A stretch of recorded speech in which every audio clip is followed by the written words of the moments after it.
本当？見えないでしょ？どこにいるのかな？見えないよ。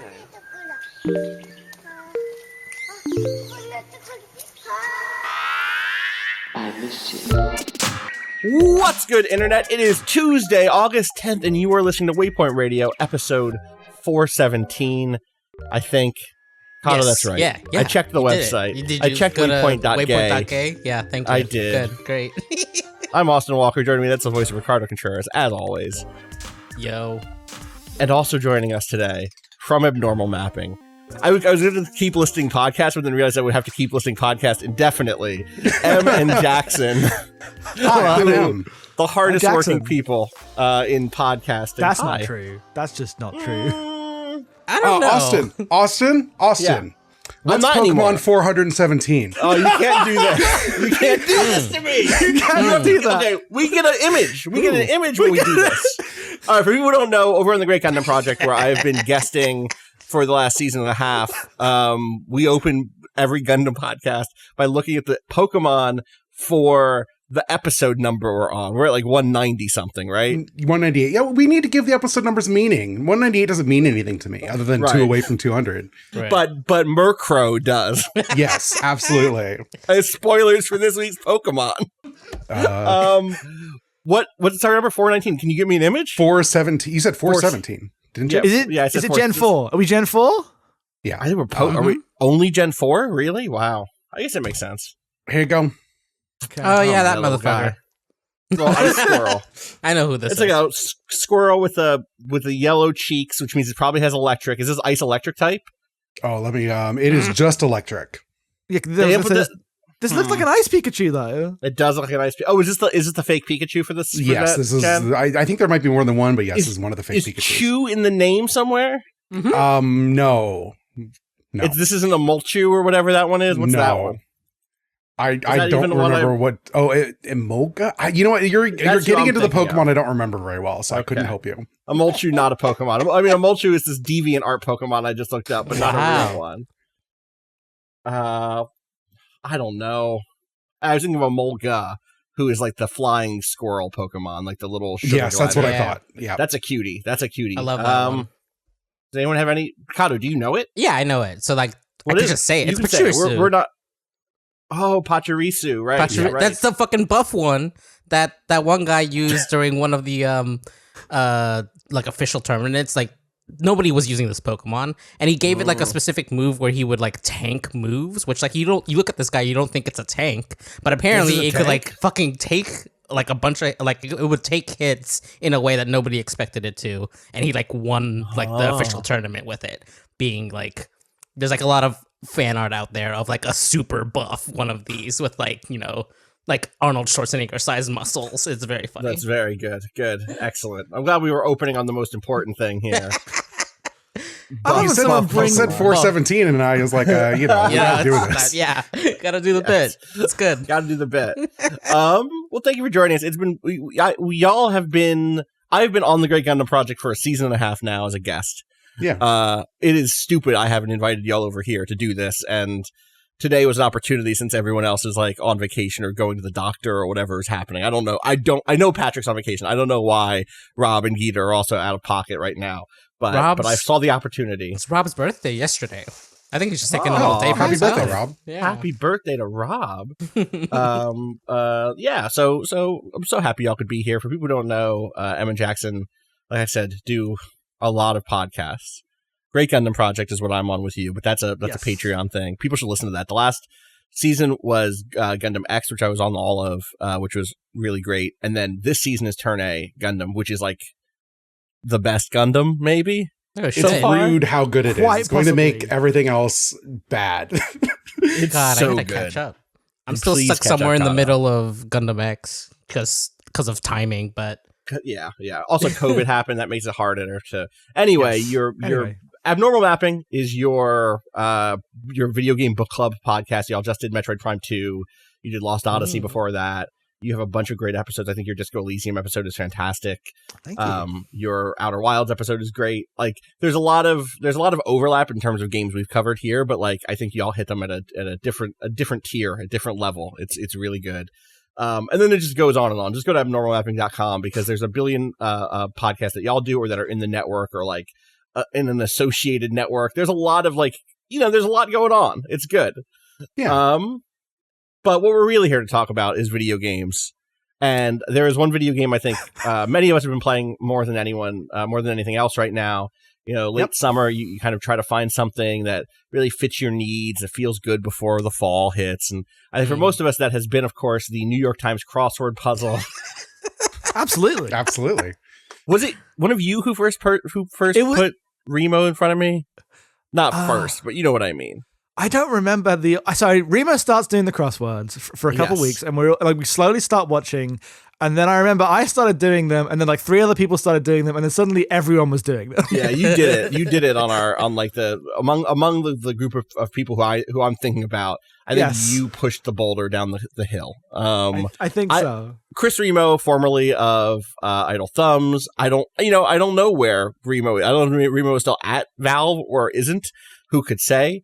Kind of a black box over there. But Chris Remo started doing the New York Times crossword puzzle daily on his YouTube channel, which previously had only been songs from Idle Thumbs, and now is the crossword. And it was just like, Chris has a great voice, and it was nice to hear someone solve a crossword puzzle in the same sort of space that, like, maybe not ASMR, but like, YouTube video of someone talking to you about a thing. But very quickly I was like, yeah, I like to do the crossword puzzle. And then Jackson doing it knocked me right into doing it. And now y'all are both doing it. Cado, have you jumped on this train? Yeah, I saw Voodoo Person tweet about it and then was like, oh shit, crosswords. I remember doing those. Me and my wife Christina had done them for a while because she had a free subscription to the New York Times when she worked at a school here in New York.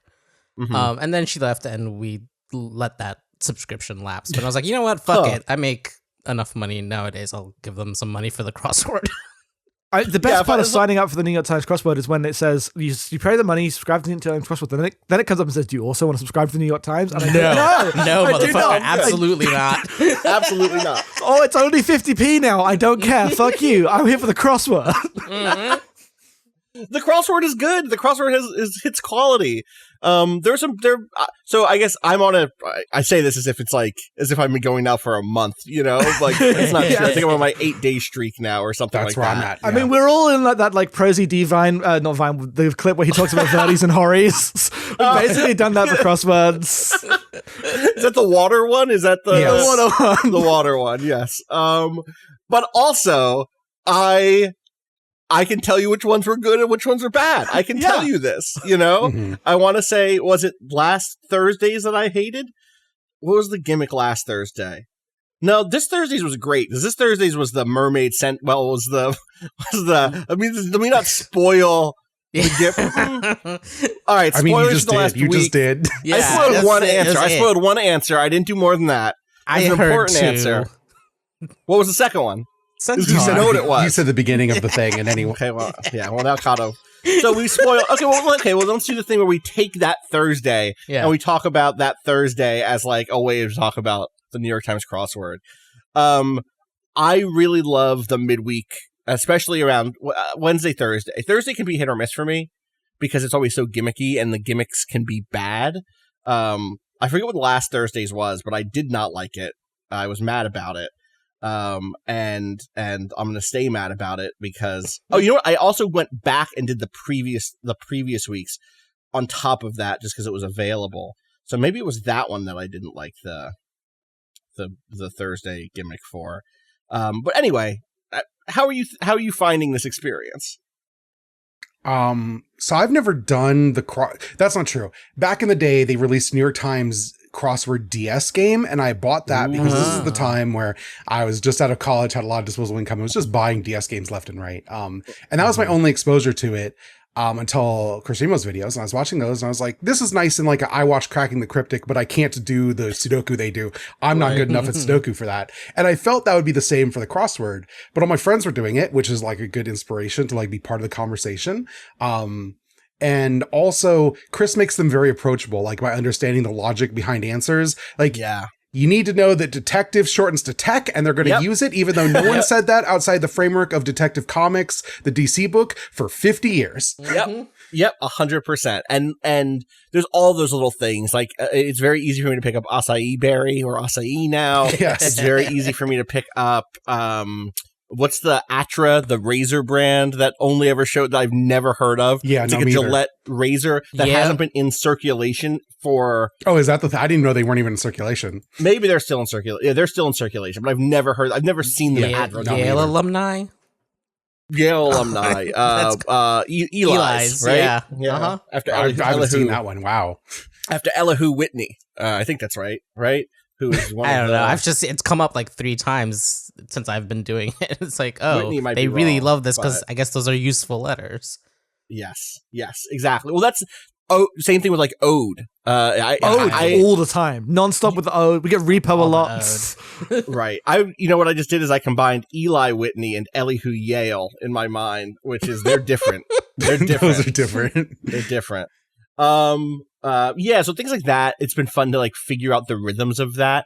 I get a real like adventure game buzz where it feels like you're in sync with the designer. Do you know what I mean? Yes. Mm-hmm. When you play like a good when you play an adventure game that you click with, whether or not it's good, I think is maybe separate. But you're like, oh, I use the bowling ball on the fence post, and that lets me scare the dog away or whatever. You know what I mean? And that's how I feel when I'm looking at a crossword puzzle and I'm like, oh, mermaid, hybrid creature of myth, mermaid. And then from that, you go after the top half of 7 down, sophisticated lady. I see what this puzzle is doing. And then everything gets to like fall into place a little bit, you know? Mm-hmm. It definitely feels like, you go. I was just going to ask go Jackson, then Cado. Let's go Jackson, then Cado. I'm going to say, it definitely feels like, there's like because it is a crossword that someone made and has put in front of you. It's like a very direct one-to-one. I'm in conversation with a designer thing that is something I like about video games, but often gets obscured in like some of the larger, more either procedural or just so created by a corporation that the individual contributions are like squashed out. At least they're there. It's made by people, but it is often not surfaced in a way. Whereas this is like. I think about adventure games are another good thing. I specifically think about like the bits of Mario 2 where the gate at the end of the level turns into an enemy, and you're like, someone did that to fuck with me. Yeah, and the crosswords are doing that basically every day in a fun little way. There was the one a couple days ago where there was a recurring series of 3 letters and a sound that was like all over it. I think this was Fridays. Yes. And realizing how that all came together, and then also looking at the combination of that and then some of the other clues, I was like, I feel like I know this person. I feel like this person is a certain type of person in my head for sure. And then we went and found, I mean, they're all, they're just submitted by people. So you can look up who they are. And I'm like, he has a website. Here's a picture of him. I was like, yep, that's him. That motherfucker's on the internet. That motherfucker, he, and then I read the thing from him. He was like, this was inspired by a meme. I was like, all right, great, good. Cado, what were you going to say a second ago? I was going to ask specifically about that Thursday one. I had trouble getting to mermaid and even centaur just because there's so many things that could fit into those spaces. I had like fucking harpies in there for a while, and that was wrong just because of the pluralization.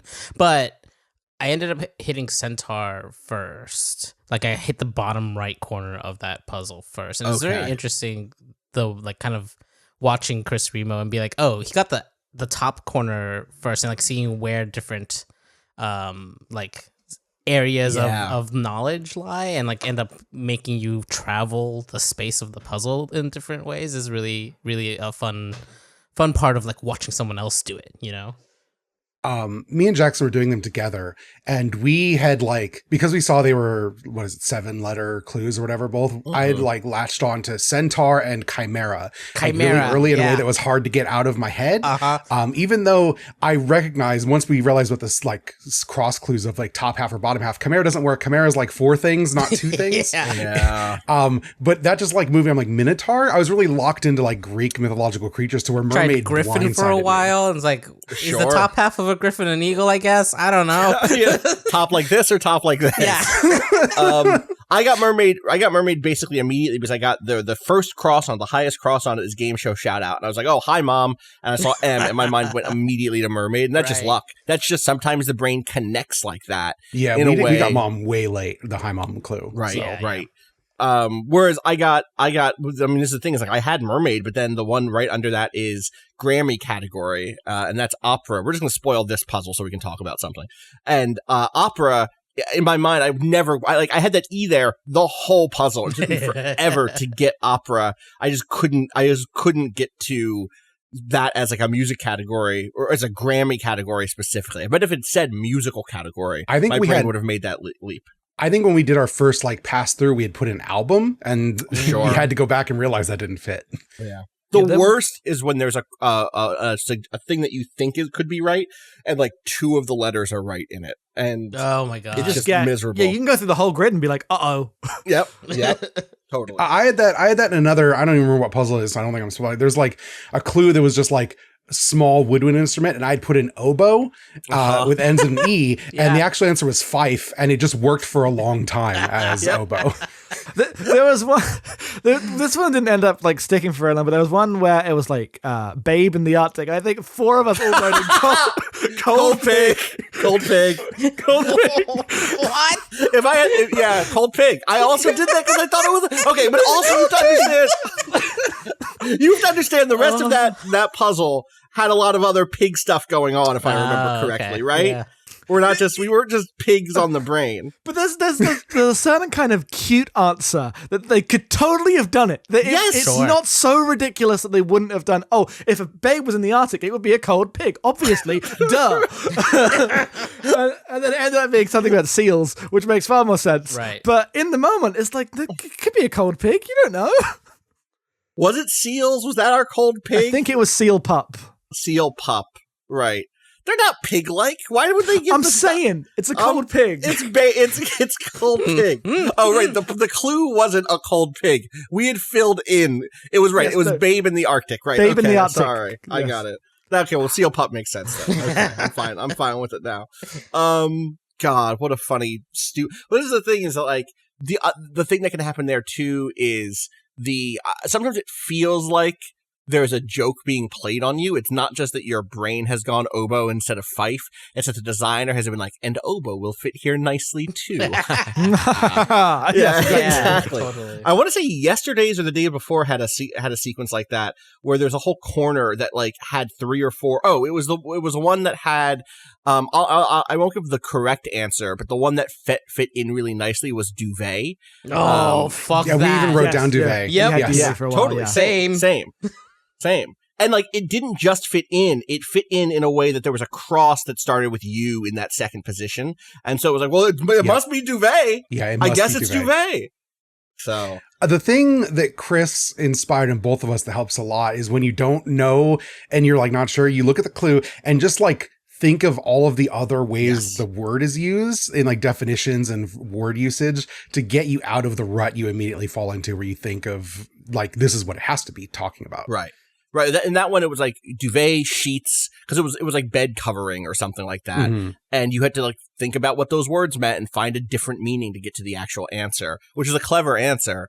Yes. I mean, that's the thing is like this whole thing makes me feel like an old man because of how often I'm like, you're very, very clever of you. This crossword has a clever design. But sometimes it does. Sometimes I want to shout it out and it feels like, I don't know. I mean, I guess we can have a real conversation here about what I'm actually feeling, which is the crossword is a test of the way you sync up with this person and the way that you can understand language and blah, blah, blah. But it's also like a test of a certain sort of bourgeois trivia, you right? have like to get into the New York Times brain. Yeah, you have to be in the New York Times brain. We have a specific complication in this, and that Jackson's British, and a lot of the clues are specifically about American brands and culture. Yeah, huge. The crossword's like significantly harder for me because like sometimes like maybe I'll get a bunch of the gimmies, and then out of the remaining clues, a good third of them is just stuff I just don't know.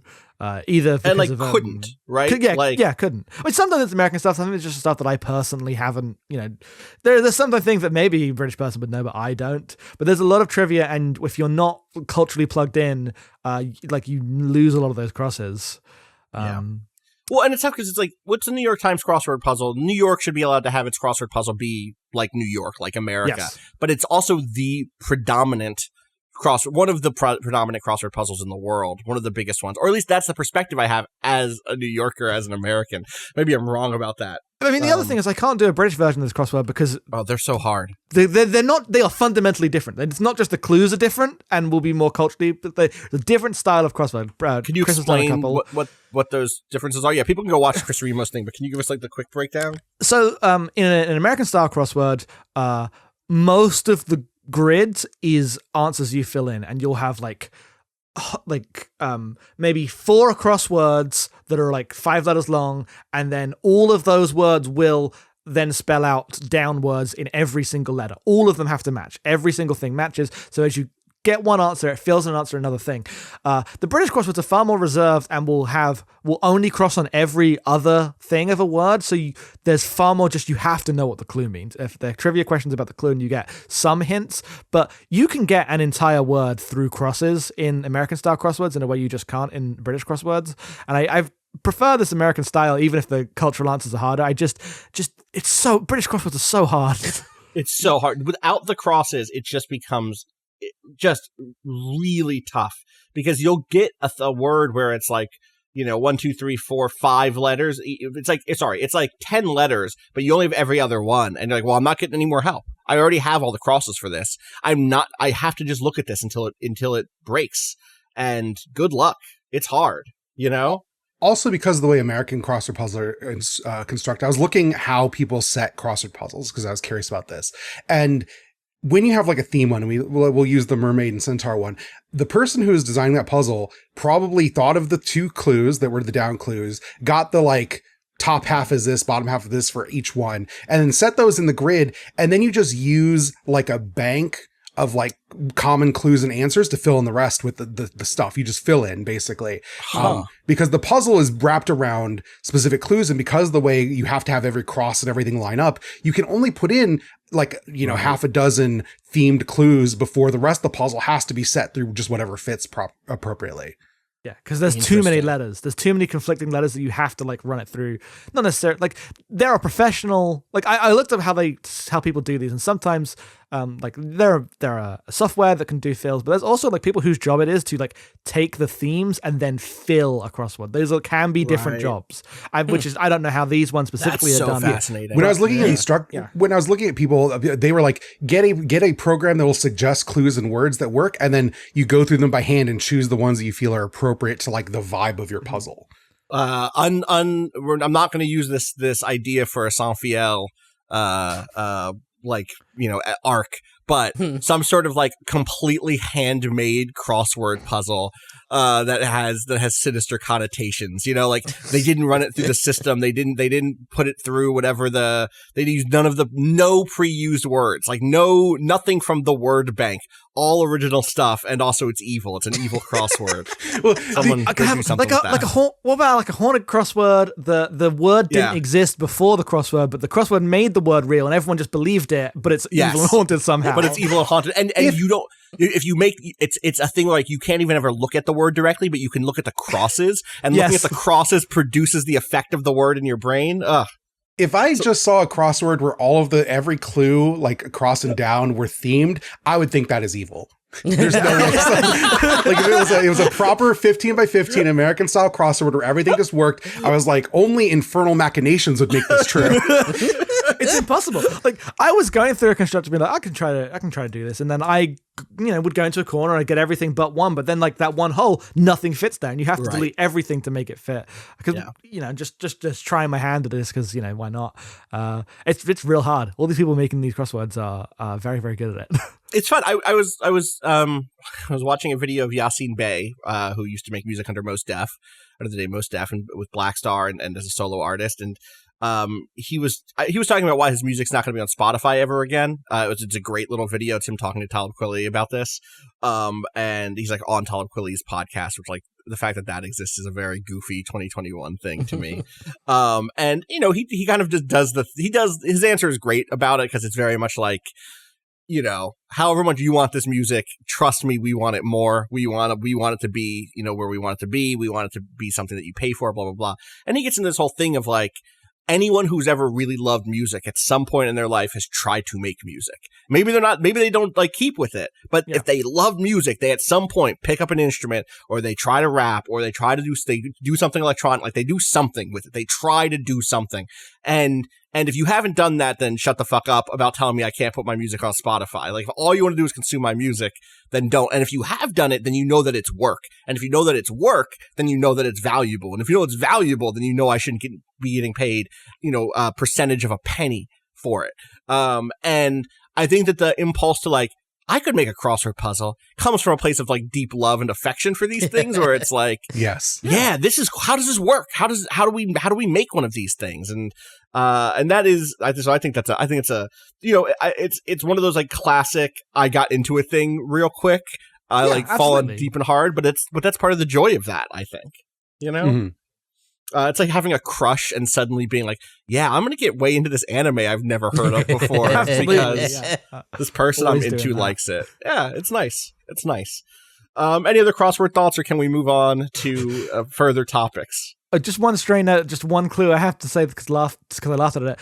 There are a few clues where we specifically do bad at because we know too much about video games or technology. Sure. And there was one clue that I'm going to spoil. I won't say which one it's from. The clue was sharp on a TV informally. Yes. And I'm like, what the hell does this mean? Like, what does it mean? Like the whatever the logo's called or thing? And then it was like, it was high def. And I'm like, that's not what that means. That's not what that means.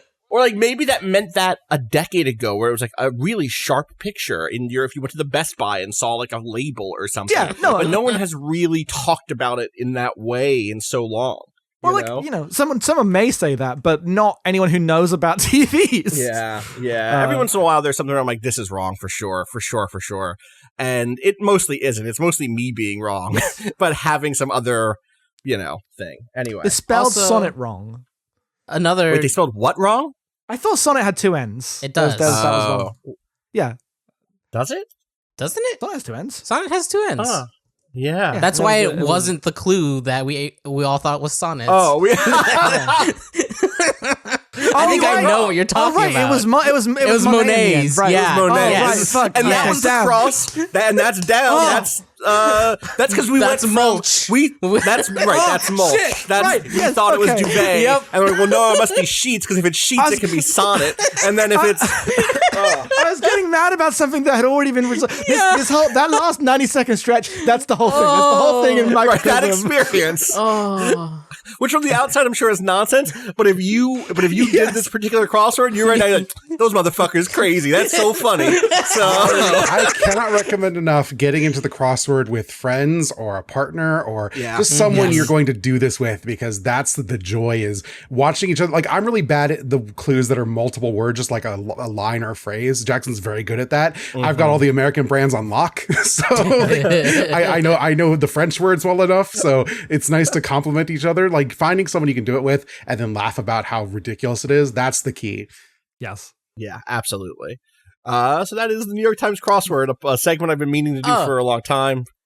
Sorry, just no, please. The way that Jackson said something about knowing too much about video games, the Total War clue absolutely threw me because I didn't fucking remember who was doing it. Now I was like, I thought that was EA. Wasn't that EA? No. not anymore. It was Creative Assembly. Yeah. But the clue is Total War Maker, and the answer was Sega. No, they publish game company. That's different. They publish it. This is we had, but if you understand that the way that the New York Times sees the world is through publishers and not creators, then oh boy, I think that's true of most people who consume video games, though, right? You're right. I mean, this is the fucking thing, right? How do I pivot from that to anything else? Because if I don't pivot immediately, we'll just start opening shop on the state of games as it is currently, which is a more depressing. Speaking of things where people perceive who creates a thing, Halo. Halo. Who made it? In everyone's mind, Microsoft. No, I think Halo is one of the rare exceptions where people like understand. Well, people is broad. Yes. No, I think this is like interesting in that it's an exception where people are deeply aware of the difference between Bungie and 343. Well, who's people? This is like, okay, sure, gamers. But gamers. Even among gamers, the 343 games have been so disparate that like it feels like different studios are making those games. Y'all are playing through all of those right now. Yes, right? You're doing multiplayer, you're doing co-op? We've been playing through Halo 1 to 5. Yeah. Okay. How far in are you? You're in 5 now. Yeah, we're about halfway through 5. Halo on the brain right now. Everyone wants Halo. Yeah, and it's interesting because the Bungie games all have a very coherent, like you can read the oral history of the Halo stuff. Yes. There's like a big, what is that? Is that a Polygon piece? No, it's on Waypoint. Wow. I'm sorry. Unbelievable. Wow. In our own house. The crown in our own house. One of the crowning achievements of my early raid. Wedding. That was I can take you know what? The credit I would take for that is literally just getting it across the finish line. That was not a thing that I like. That was a Mike Diver edited piece, and then it was of course written by Steve Hask. It's a great oral history. I got original art for it by Aura Hack Erica, who's incredible. But it's an incredible deep dive. Yes. People should go read that. It's huge. It used to have like a really good layout, but the Vice website has changed. I didn't want to say it, but when I read it, the layout was all busted. Yeah. Well, now it's not slightly busted. Fixed. It's fixed. It's just boring. When it first came out, it was just sick. It looked incredible, and now it just doesn't. There was a period where there was like code all over the page when after the new it got cleaned up a bit. Anyway, so it's easy to look at those and see like a coherent vision of what Halo is. Even if when you read that, you notice that the stories are just those games are constantly on fire. Everyone was like driving themselves into the ground every time. But they feel coherent, and then they leave, and 343 comes in and doesn't really know what to do. And so their Halo games are just strange. Halo 4 was like we're going to introduce new aliens. We're going to do a whole new thing. Turns out it was not very good. Halo 5 and also felt very much like and I think this is true of even Reach, felt insecure about the dominance of Call of Duty and military shooters to like, Halo's about a space marine guy going around and shooting guys, but there was a new wave of militarism that comes over Halo as it gets deeper in. Yeah. And I think the 343 games also have a lot of that. But you get to 5 and like 5's got a bunch of traversal elements, and they made all the enemies way easier to kill, which is good because all of the Prometheans Forerunners, what are they called in that game? They are cool Prometheans in Halo 4 and 5. Yes. All the Promethean enemies were just bullet sponges in 4 in a way that was so obnoxious. In 5, you just knock them out one after the other. It's great. Feels incredible. It's weird that it's a little weird that that you're right that the Halo 4 felt like such a response to COD blowing up so big and specifically like Modern Warfare and stuff blowing up. I guess when does Halo 4 come out? It's a huge gap. It's like a 5-year gap between 3 and 4, huh? It's a 5-year gap between 3 and 4. So it's 2007 for 3, 2009 for ODST, 2010 for Reach, and then 2012 for what? Okay, so it's in the consciousness. What game Halo did they Reach add ADS in? ADS? Aim down sights. Oh, aim down sights. Sorry. Crossword clues. Yeah. Crossing. Halo 5. 5. Okay, yeah.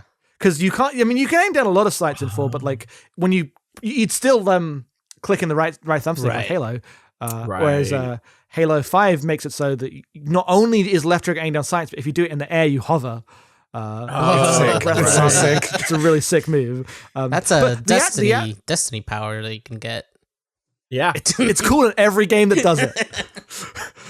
The actual thing is like Halo 2 specifically is a game about some weird religious aliens saying evocative stuff, which is like what Bungie would double down on in Destiny in a huge way. To the part where like, is there a story? I don't know, but this guy says some things with some really cool proper nouns, and the Arbiter comes up and says, "Were it so easy," and you're like, the council will have their corpse, and you're like, this is the best thing. I'm 12. This is great.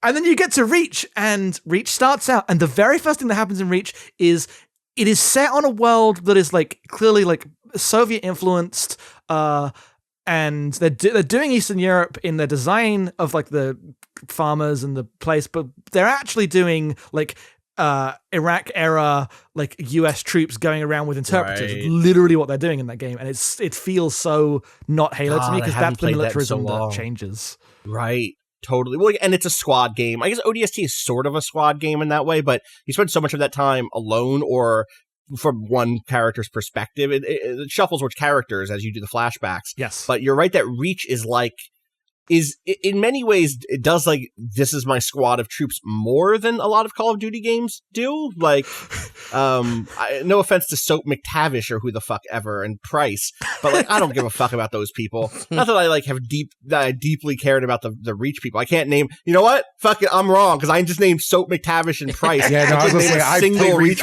Reach like 3 months ago and couldn't tell you a single person. But they're trying that thing, right? They're trying that thing of like, here are your 4 people, your 5 people, and you're like, together throughout the majority of that game. One of the most famous scenes in Reach, I don't necessarily want to like spoil it completely, but there's a scene in which you are playing a character who is dying in a classic Call of Duty moment, and you play out their like unwinnable battle. M put the controller down. No, what I actually did, I was like, this is, we're not supposed to beat this, right? And you played the game before. You're like, no, of course not. And so what I did is threw grenades at my feet and blew myself up because I don't want to do it. I don't want to do a heroic class stand that means nothing for 10 minutes. Yeah, and you're like, oh, this, because the whole game, like, if you buy into this noble military sacrifice, then it hits, right? But if you don't, then it's very little there. So at least narratively. And it was very funny watching, like, because I remembered enjoying it back in the day, and watching you just be like, I'm not invested in this. There's a thing that I think is interesting is there's that city level that I really that I think people don't like that level in Reach. The one where you're flying between the airship. Yes. But there's something that happens in that level that's interesting. If I remember it right, it's that there's actually more objectives than what you get in any given mission, any given playthrough, and it shuffles them every campaign. That's cool. I could see that. Yeah, for sure. Yeah. And I think that's a neat thing. And like, I think it's a New Alexandria, maybe. I think that's the one that it is. That is. The emergency missions shift depending on whatever. So they just happen to shift. And I think that's an interesting little thing. And especially when you then think about them going on to make like the Infinite, is it called the Infinite Forest, Cado?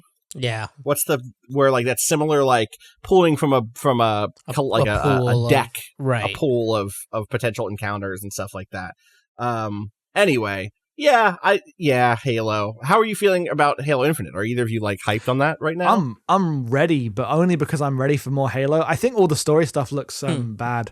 Because the whole story, the 2 story thing we've had is, first of all, they're all like single shot, like rotating camera stuff, which I always feels a bit needless in a lot of video games.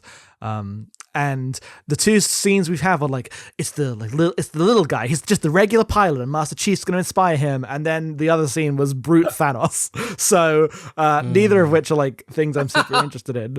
I just want the Arbiter to come back. Please just make a game with the Arbiter. Please make an Arbiter game. Oh my god! I think we're going to run into him in our next bit of Halo 5. But there's a scene early on where they say the Arbiter's war with the Covenant, and we both screamed, "Can I play that game?" Yeah, that sounds sick. I hope he shows up. That'd be great. I mean, I feel there was just a Halo Infinite multiplayer beta. Did anyone here get a chance to touch that or see? I watched footage of it and it looks great. I'm really, because we've been catching up. I didn't have an Xbox for a long time, and I got we started playing these once I got an Xbox, and going through all the Halo games. We've just been playing single player, but I'm really excited to just get into multiplayer Halo. This also being like, we have friends who maybe aren't super into Halo, but the multiplayer is like free, and that's going to be a big enticement to get our friends to play Halo with us, which is exciting. I have not gone deep on a Halo multiplayer since 3 was when I last truly was in it. Like I played some when the other ones came out, but I didn't really get into it since 3 and the Forge first debuted and all that stuff. So I'm like, I'm open. I'm open to some Halo multiplayer. I'm curious. I'm really interested in what that game is going to look like based on what we've seen of it, based on early rumors around it being kind of open and exploration based, and if they can do that, I guess, and also who knows if that's even true anymore, if it was ever true. Maybe those rumors just weren't true. But maybe it's still going to be a mission-based campaign. But I guess we'll see. I'm surprised. I'm always surprised we haven't seen more of it, given that it's supposed to come out this year still, right? Still? Did that not? I don't think it has a. I don't think it has a release date. It's 2021 right now, is what it says. Wow. Yeah, like a couple months ago, they were like, we're not going to announce the release date till like 2 weeks before, basically. It's done when it's done. I'm sure they would like it to come out because there's not, like, they're kind of wide open for them. Yeah. But well, listen, we'll if it doesn't come out, it seems like everyone will be busy playing Splitgate instead and getting a Halo fix from that. It's the year of Halo. People need Halo and they've made it themselves. Splitgate, I think I've seen. Actually, let's take a quick break and we'll come back. We'll talk about Splitgate. We'll keep the Halo extended universe segment running. We'll be right back.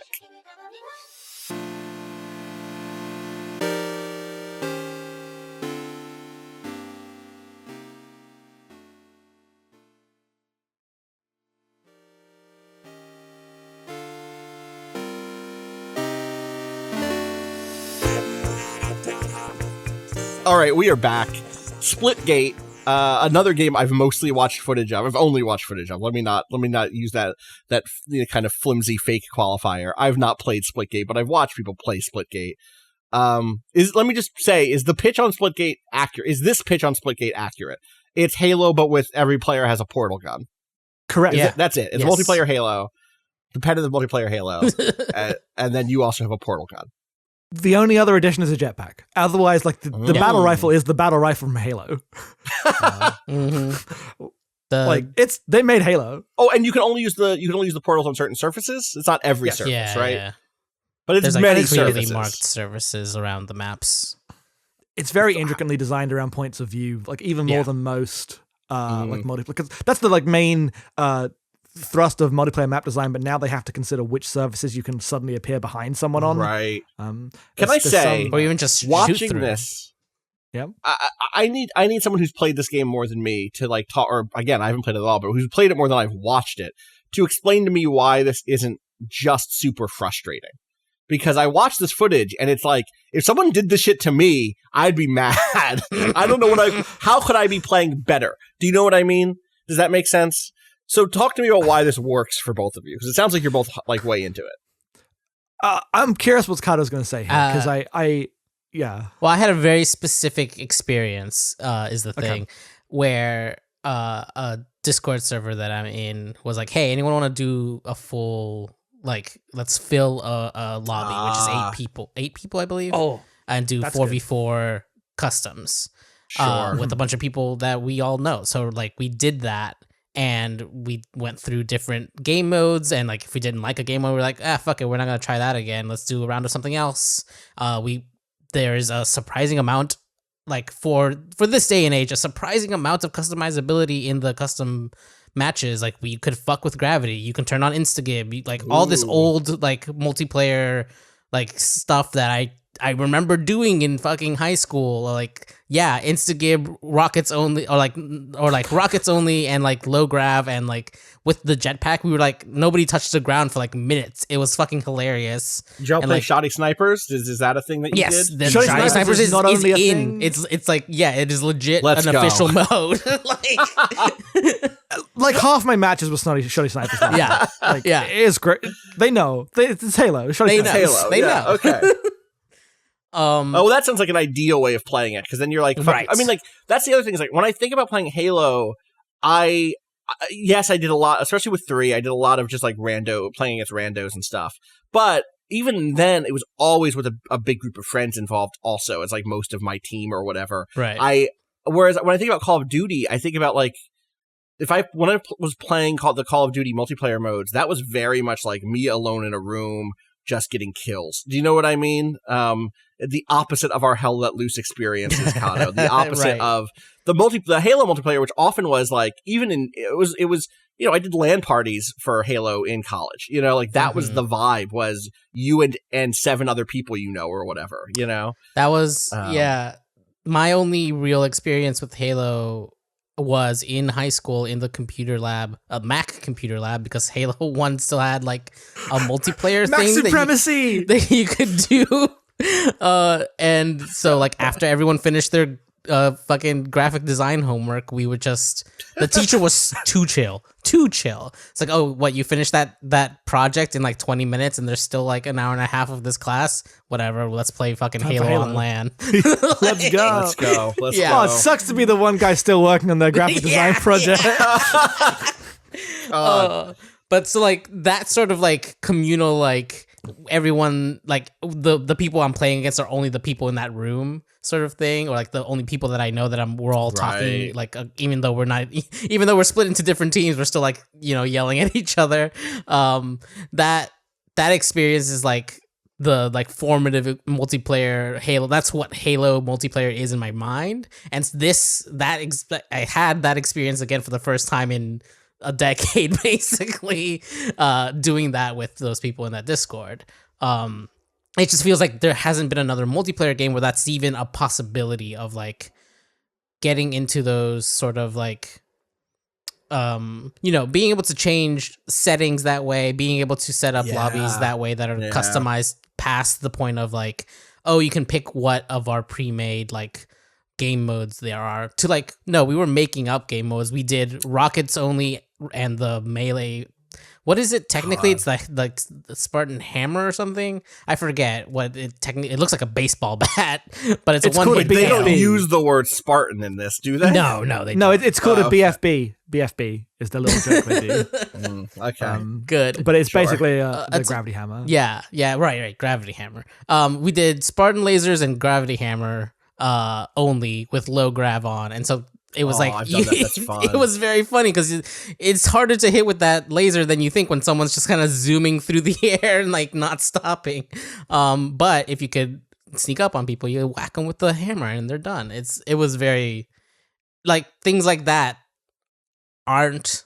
I don't know. Like when was no one else is right? No one else is playing in the space of like, you know, like let the user just like fuck around with whatever settings we can let them fuck around with. Or I guess we should say there probably are other games that are doing that, because there are so many Quake inspired like high speed FPS games out there on the PC that don't find huge audiences and that don't get coverage from sites like ours, because we're just like not in those. And also they don't hit big. Splitgate does this and also happen to hit big, which means more people are playing it. So, go ahead. I wanted to give that caveat just because I know sometimes we have ignored small, scenes and preemptively before you email us and explain that, like, but also let me know what else has been, if something else has scratched that itch, go ahead and let us know. I'm curious. Mm-hmm. I just want to build off that caveat to say that like Splitgate was one of those. Like it's been out for 2 years. Right. Oh, I didn't realize that. And you had to buy it before. They switched to free to play, and then instantly it's huge. Instantly became huge. And so I played in the main mode where you play I was playing on my own, just going into matches, and all of the like free to play monetization points are just so bad. It's so you know how like when Call of Duty 4 happened and they brought in RPGs to shooters, it changed everything, and then every game could have a little purpose. You have your own little goal to walk towards, and that's just a fun thing to do. Now all of those pressure points have been like utilized against the player in some way. They're no longer like treadmills for your own enjoyment and progression to give you a sense of progression. They are like challenges to unlock this amount of coins, which can be used in the store, which can get loot boxes. One of the mechanics is like you get more XP if you play days in a row, but if you miss a day, you can pay to like fix your streak. You pay the game to not play it. You pay the game to not play the game. Cardinal sin. Just like huge brain stuff. Okay, but also if I could pay the New York Times Crossword $1 to skip a day without ruining my streak, maybe I would not do this. I would not do this. It's an honor thing. It is an honor thing, but if I just I'm going to do the crossword. I'm not saying give me the completion. I don't want the completion. I want the opportunity to keep my streak alive. The thing about Splitgate that I was like, oh, this is different than like, because I play Apex and like that's got a season pass and stuff, and I'm like invested in building up my season pass. But Jackson was like, please play Splitgate, and when you do, use my referral code so I can unlock stuff. I'm like, I've never played a game with they needed my friend's referral code when they sell me on the game to like get them stuff. You don't even know that system because that system isn't just a referral code and you both get a bonus. You have a referral pass, and the referral pass is 5 referrals long. So you need 5 referrals to get the exclusive skin, which is an epic rank. Yeah, and this is just one of the 3 monetization schemes on the first page before you even get to the main store. So all of that stuff is just hell. Luckily, when you get in the game, it doesn't affect gameplay, which is like a lie about, it doesn't affect gameplay. We all know. Yeah, we all know. But it does mean the balances of the game. You do your best to ignore you it. Feel if the second you're like, yeah, that kill was extra sick because I have the cool golden shotgun, it has affected gameplay. Your experience has shifted. I know what people mean as game balance, but I don't know. Sometimes I'm on a run and I have a cool golden shotgun and I stay on that run because I feel extra fly. I'm always here to dress up. Yeah, exactly. And the dress up part is particularly restrictive because every single color has to be unlocked in loot boxes, or maybe not, maybe through some challenges as well. But it means I've unlocked a skin, but that skin's green, but my backpack is blue, so they look terrible together, and I can't match them without paying money. All of that stuff is just the most friction I've ever seen in one of these, and that's partially because usually I don't play these kind of games. I'm sure there are some that are even worse. Yeah, but generally I try to avoid these kind of things because it just feels bad. It's wild to me that I think one of the things that we have to keep coming back to though is you just told me this game has been out for 2 years, and they tried it the other way and it failed. I think it had a battle pass, but I'm sure apparently it was free to play on Steam. Someone told me I'm looking at this. It was free to play on Steam and it just came to console, so apparently it wasn't. You didn't have to pay before. Okay. Someone told me yesterday you had to pay, and I believed them. It's my own fault not doing my own research. But I don't know the exact specifics. But yes, now it is fully launched on consoles in this beta period, and there's a queue. You have to go to their Discord server to see the queue estimate. You have to. That was when you join the game. It says, you're in a queue, please go to discord.gg/Splitgate to find out the wait time. And then first thing in the Discord server is the wait time. Could you not put that text string in the game somehow? I don't know how technically difficult that is, but I don't want to log into a Discord server to find that's just they're trying to get you on their Discord. That's all, right? Yeah, that's what I think is by the way, I think I'm Babe Ruth. I'm holding the bat out to the stands. I'm calling my shot here. I think we are a year or 2 away from a lot of companies shutting down their official Discords because some shit will happen on some Discord and a bunch of lawyers will be like, you were doing what with your fans? You had a direct, always on experience with your fans where you did not have constant, complete moderation. And, at 4 a.m., some dirt happened, something bad happened, and you didn't catch that shit. And now it's everyone has receipts. It's gonna happen. We're going to live through the first bad, big budget game scandal in the next few years, 100%. So I'm just saying that. So, but anyway. All that said, when you get into the game, I really, really like it. Is I was gonna say the best part / worst part, depending on how you feel about the last few minutes of discussion. The actual game itself is incredible, but I had a very different experience to Cado because I played it on my own, which means I can't tell how it will go as it progresses. I had the experience that I had with Knockout City. There's another game that came out this year that I really liked. Yeah. And this happens a lot with multiplayer games where they launch free and they're big and everyone plays them. And if you, in the first 2 weeks where everyone's new, understand the basic mechanics, destroy it. I was going on 20-0 runs. And I'm not good at shooters. I am not this level of good at shooters. I am okay at shooters, but when I played as a teenager, my friends were better than me. It wasn't my skill set. I was playing Ninja Gaiden. Yes. I enjoyed them a lot. I felt like a god in this. It was so good. Yes. Everyone was getting destroyed. So I have no idea what happens when everyone can use the portals. What happens when they figure out what happens when they figure out how the grenades can destroy a portal from one end and then you can trap them. These are all really cool tactical elements of the game, but I don't know how it progresses as a casual shooter because I don't like the treadmill part because I think it's too punitive towards just enjoying it as I only got 3 kills but I got my points. Right. So let's talk about the portal system because every player has infinite portals. So you just have a portal gun, it just works. Is that correct? But you only have 2 out at a time, yes. Okay, but that's what when I say infinite, I mean you can always use it though. There's no ammo counter for it. No ammo. You can always set up your own portal thing. Yeah. Can you go through other people's portals? Yes, but you can't see through them. Ooh, that's interesting. And you can't snipe through them, therefore. You can only you can't shoot through them. Does that work within your own team? Because someone just dropped their own. Okay, they must have just dropped it. I swear I tried to go through a teammate's one and it didn't work, but the enemy ones did. It was very strange. I just watched someone on Twitch a second ago go through a teammate's portal, so I can confirm that happens. I don't know what the fuck happened there then. Yeah. Every portal works the same. You can travel through them and shoot through them. But you can only see through yours. So, like, if someone disappears through a portal, but you keep shooting like straight on, you'll probably still get them. Okay. Even if you can't see them, especially if you have a rocket launcher. Yes, but if you destroy one, yes, especially with a rocket launcher. But if you destroy a portal at one end, then it becomes like white rather than the dark version it is when you can progress through it, and that's how you know it's a portal. It's just a wall. It's just one portal. If only one's out, you can't go through. Right. That makes sense. And yeah, you can make them at any time, which means there's a lot of situations where because you've got a jetpack, you can like jetpack up, get a real oblique angle on something, shoot right behind the enemy team, then go down and just pop. Oh, because that's my other question. Does it have the portal physics of you jump down into a portal at high speed, you come out the other side going fast? Yeah.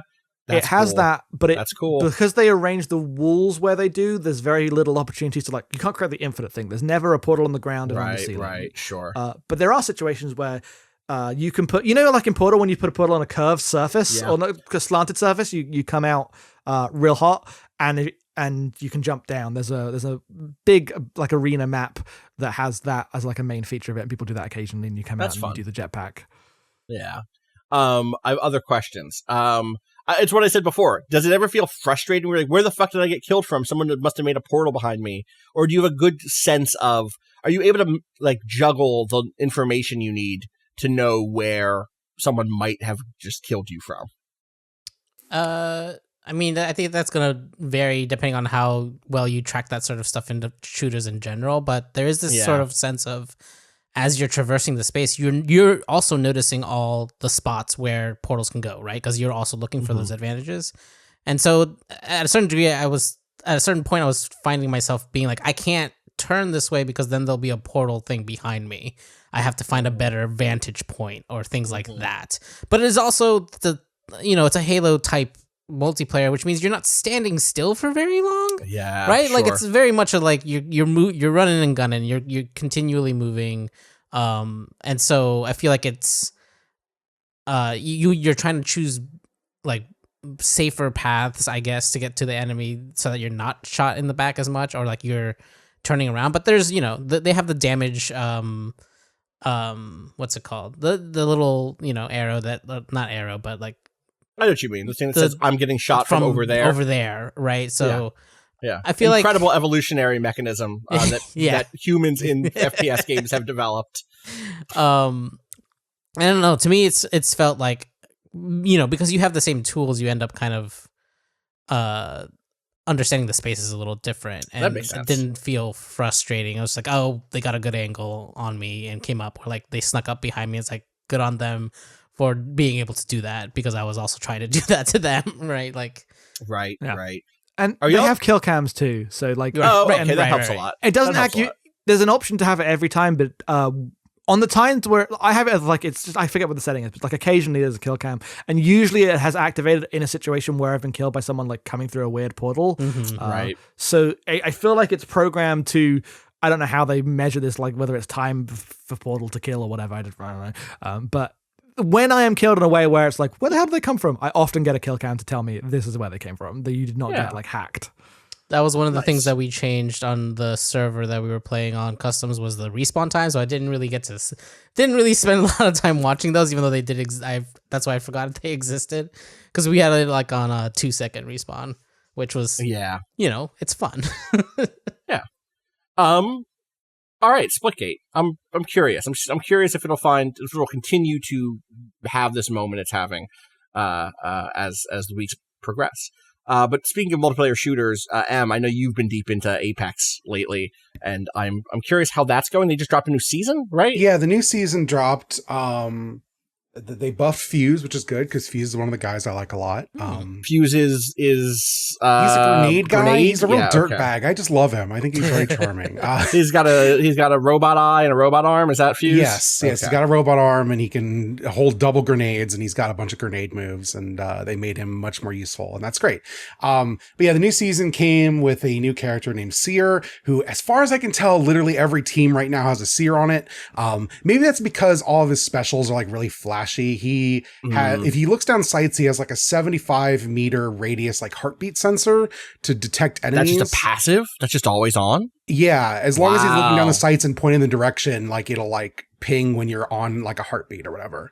And then his special is like a big tunnel that like scans enemies, and like it'll show where they are if the tunnel hits you. And it also, I think it interrupts healing, right? I think that's what happens. I've not played much as Seer because I always have someone on my teams playing as Seer. Sure. And then his ultimate is a big dome, like a big shiny, like geodesic dome. And inside that, if you fire a gun or like run, the Seer will be able to pick up on footsteps and bullets that happen inside the big dome. So it's like another information, another major information character, like Bloodhound. Is that Bloodhound? Yeah, it's like Bloodhound. I feel like it's much showier than Bloodhound. Bloodhound to me is like, they come up and they're going to sneak up on people and they're just going to like kill an entire team single-handedly by being the predator. I always wanted to be a good Bloodhound. I never was because I wanted to do the thing you just said. Seer seems like we know the team's hiding there and we're going to make them feel intense pressure by all of these. Because also a Seer's like tunnel thing does damage when it hits you.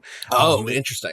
Not a lot, but just enough to like, kind of jolt put you out of place. Yeah, yes. Totally. So if you've got an area pinned down, like a Seer will hit you with the tunnel and then do the dome, and then that entire team knows where you're at, and they're like flanking you while that all happens, and you're scrambling, and it's bad. Well, and the thing you should be doing is playing quiet, right? Because the heartbeat probably still gets you, but the dome only works if you're running and jumping. If you're walking, it doesn't work, right? Or it doesn't pick you up. Yeah. But usually, I feel like, people know the maps in Apex. They've got 3 maps, and we're on one right now that's like in like I think a week-long rotation. So like everyone's very familiar with this map, even though it's changed this season. And so you just feel very like I've never felt so pinned down and then flushed out by other teams as I have since this season. Wow.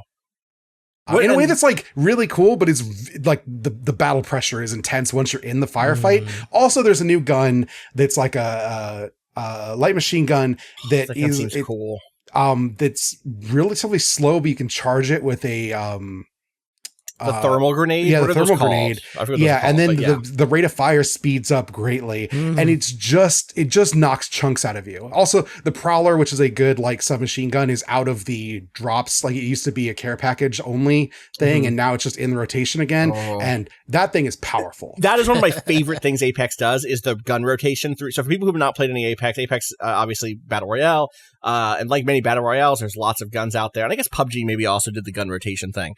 But sometimes there's a set of guns, and when the game first launched, I think a lot of players, including me, assumed, okay, guns like the Kraber, this big super sniper rifle, only exist inside of this special thing called the care package, which can drop and will occasionally have the kind of legendary tier weapon that you can find. But they actually shuffle what's in there at this point every new season. Maybe even multiple times in a season. No, it's every season. And when something goes in the care package, it gets like a new attribute that it doesn't normally have. Right. It's a better version of it, for sure. But sometimes you just are really good with a weapon that happens to be in a care package. And getting it back into the full rotation can feel like you've unlocked a superpower, Yes. I don't have the full list. I can't remember the one that it was for me that was, but I remember feeling like, yes, this is back out in regular play. I'm really good with this and having that experience. So, I should play more Apex. It's hard because it's a 3-person game, and I like to play that game with 3 people. And also, the thing about it being a 3-person game is, if I fuck up, I feel really bad because it's only a 3-person game. Do you know what I mean? I can't. Yes. You can't like hide in the back of the classroom in Apex in the way that you can in like Cado. When we were like deep in Valorant, I think I was okay at Valorant. Yeah. But it was easy for me to have an off day and not feel like I was dragging the team down. Do you know what I mean? Sure. With 5 people on a team, it's easy to be like, okay, I'm doing bad, but I'm not. I am not the reason we lost this match. Do you know what I mean? Right. Whereas in Apex, I can seriously feel like I'm the reason we lost a match because it came down to me, cluing off another team that were there, or failing to win a one-on-one that I should have been able to win, and like everybody watched me lose a one-on-one I should have won. That stuff can be tough for sure. I say that despite like now getting deep into Hell Let Loose, a game where I guess maybe that's part of why I like Hell Let Loose, is it's so easy to disappear into the crowd in Hell Let Loose. Oh, can I interrupt with one more Apex? Yeah, thing no, we're not done with Apex. Yeah, sorry, go ahead. Okay. I'm not going to talk about it anymore. We've done a lot of Hell Let Loose on this show in the last 2 weeks, so go ahead. This season in particular, and I just got in with Apex on season 8, so I was not aware of this until one of my squad mates who played when the game first came out was telling me. The alternators in the care package, which is a good I think it's a machine gun. Anyway, its buff now is the disruptor rounds, which is a season 2 hop up that like chews through shields, does extra damage to shields. And it was so powerful they took it out of the game. Like, we can't have this in the game, but now it's in the care package specifically. And it's so sick. Fun. That's really fun. I love that's a space where they let you just have that OP thing. It's just like, yeah, okay, well, listen, you're only going to get it once in a while, and it might swing a game, but maybe it won't, because maybe the person who finds it is on a team that's not competitive for any given round anyway. Yeah. The other one is the Spitfire, and that one got nerfed in season 9 a little, just like damage values were changed, and they just rolled it back to the season 8 version when they put it in the care package. Thank you. Which is really cool, just to like have that happen. So. Oh, wait, sorry, I heard that backwards. I see. Yes, that's awesome. Yeah. Cool. What's the map right there? Or what maps are available? Because didn't they bring back? Right now, it's on the big Fire and Ice map, whose name I don't remember because it's not Kings Canyon. Yeah. Okay. Is it the one that has the big city in it that has like all the verticality in that one section of the map? There's not a lot of verticality. It's like a bunch of. Is it the one with the train? Or is the train Kings Canyon? Yeah. It's World's Edge, and there's just been some changes. Like half the map is big ice, and then like 3, or actually about a quarter of it's ice, and the other 3/4 are like lava areas, and it's just like a big open space, but then there's like a middle city where it's always bad there. It's every time you drop there, it's a bad time. Yeah. I like dropping there because it's bad time. I mean, that's the thing, is I still feel like that about Battle Royales when I play. It's like, I want to go to the spicy place because that's where I know I'll get better, because I'll be forced at being fights. Otherwise, I'll do the thing that we used to do when we were playing PUBG, which is just like sit in a corner and wait until there's a fight, and like not actually develop the skills or the confidence to get into all those sorts of 1v1s that I need to get better at, So, I should start playing Apex again. Yeah, that's my thing. Because I have a squad, we have like a small group that plays together of people, like friends or whatever. I'm so used to like Apex is my time to sit down and talk to some friends that outside of like podcast work I never talk to. I don't play solos, and it's made me worse at the game. Yeah, I feel you, because like you need that practice, like that or you don't need it, because whatever, the game is serving its purpose, which is it's a vehicle to hang out with your friends and also shoot at some enemies and like also have fun little encounters.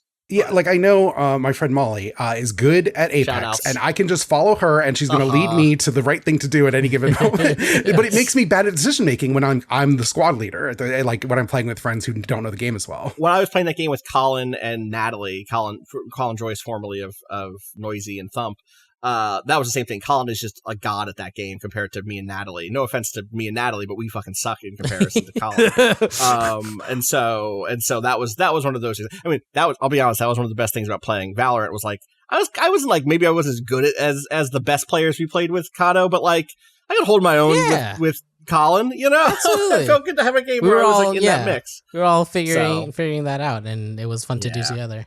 Are you still doing Valorant, by the way, Cado? Me? Is yes, that still in, always. Yeah. Damn. That whole group is still playing? Yeah, I just like whenever I find a moment, although the Pokemoba has completely destroyed my Valorant time. That's where I'm spending most of the time. I had a quick question for M, though.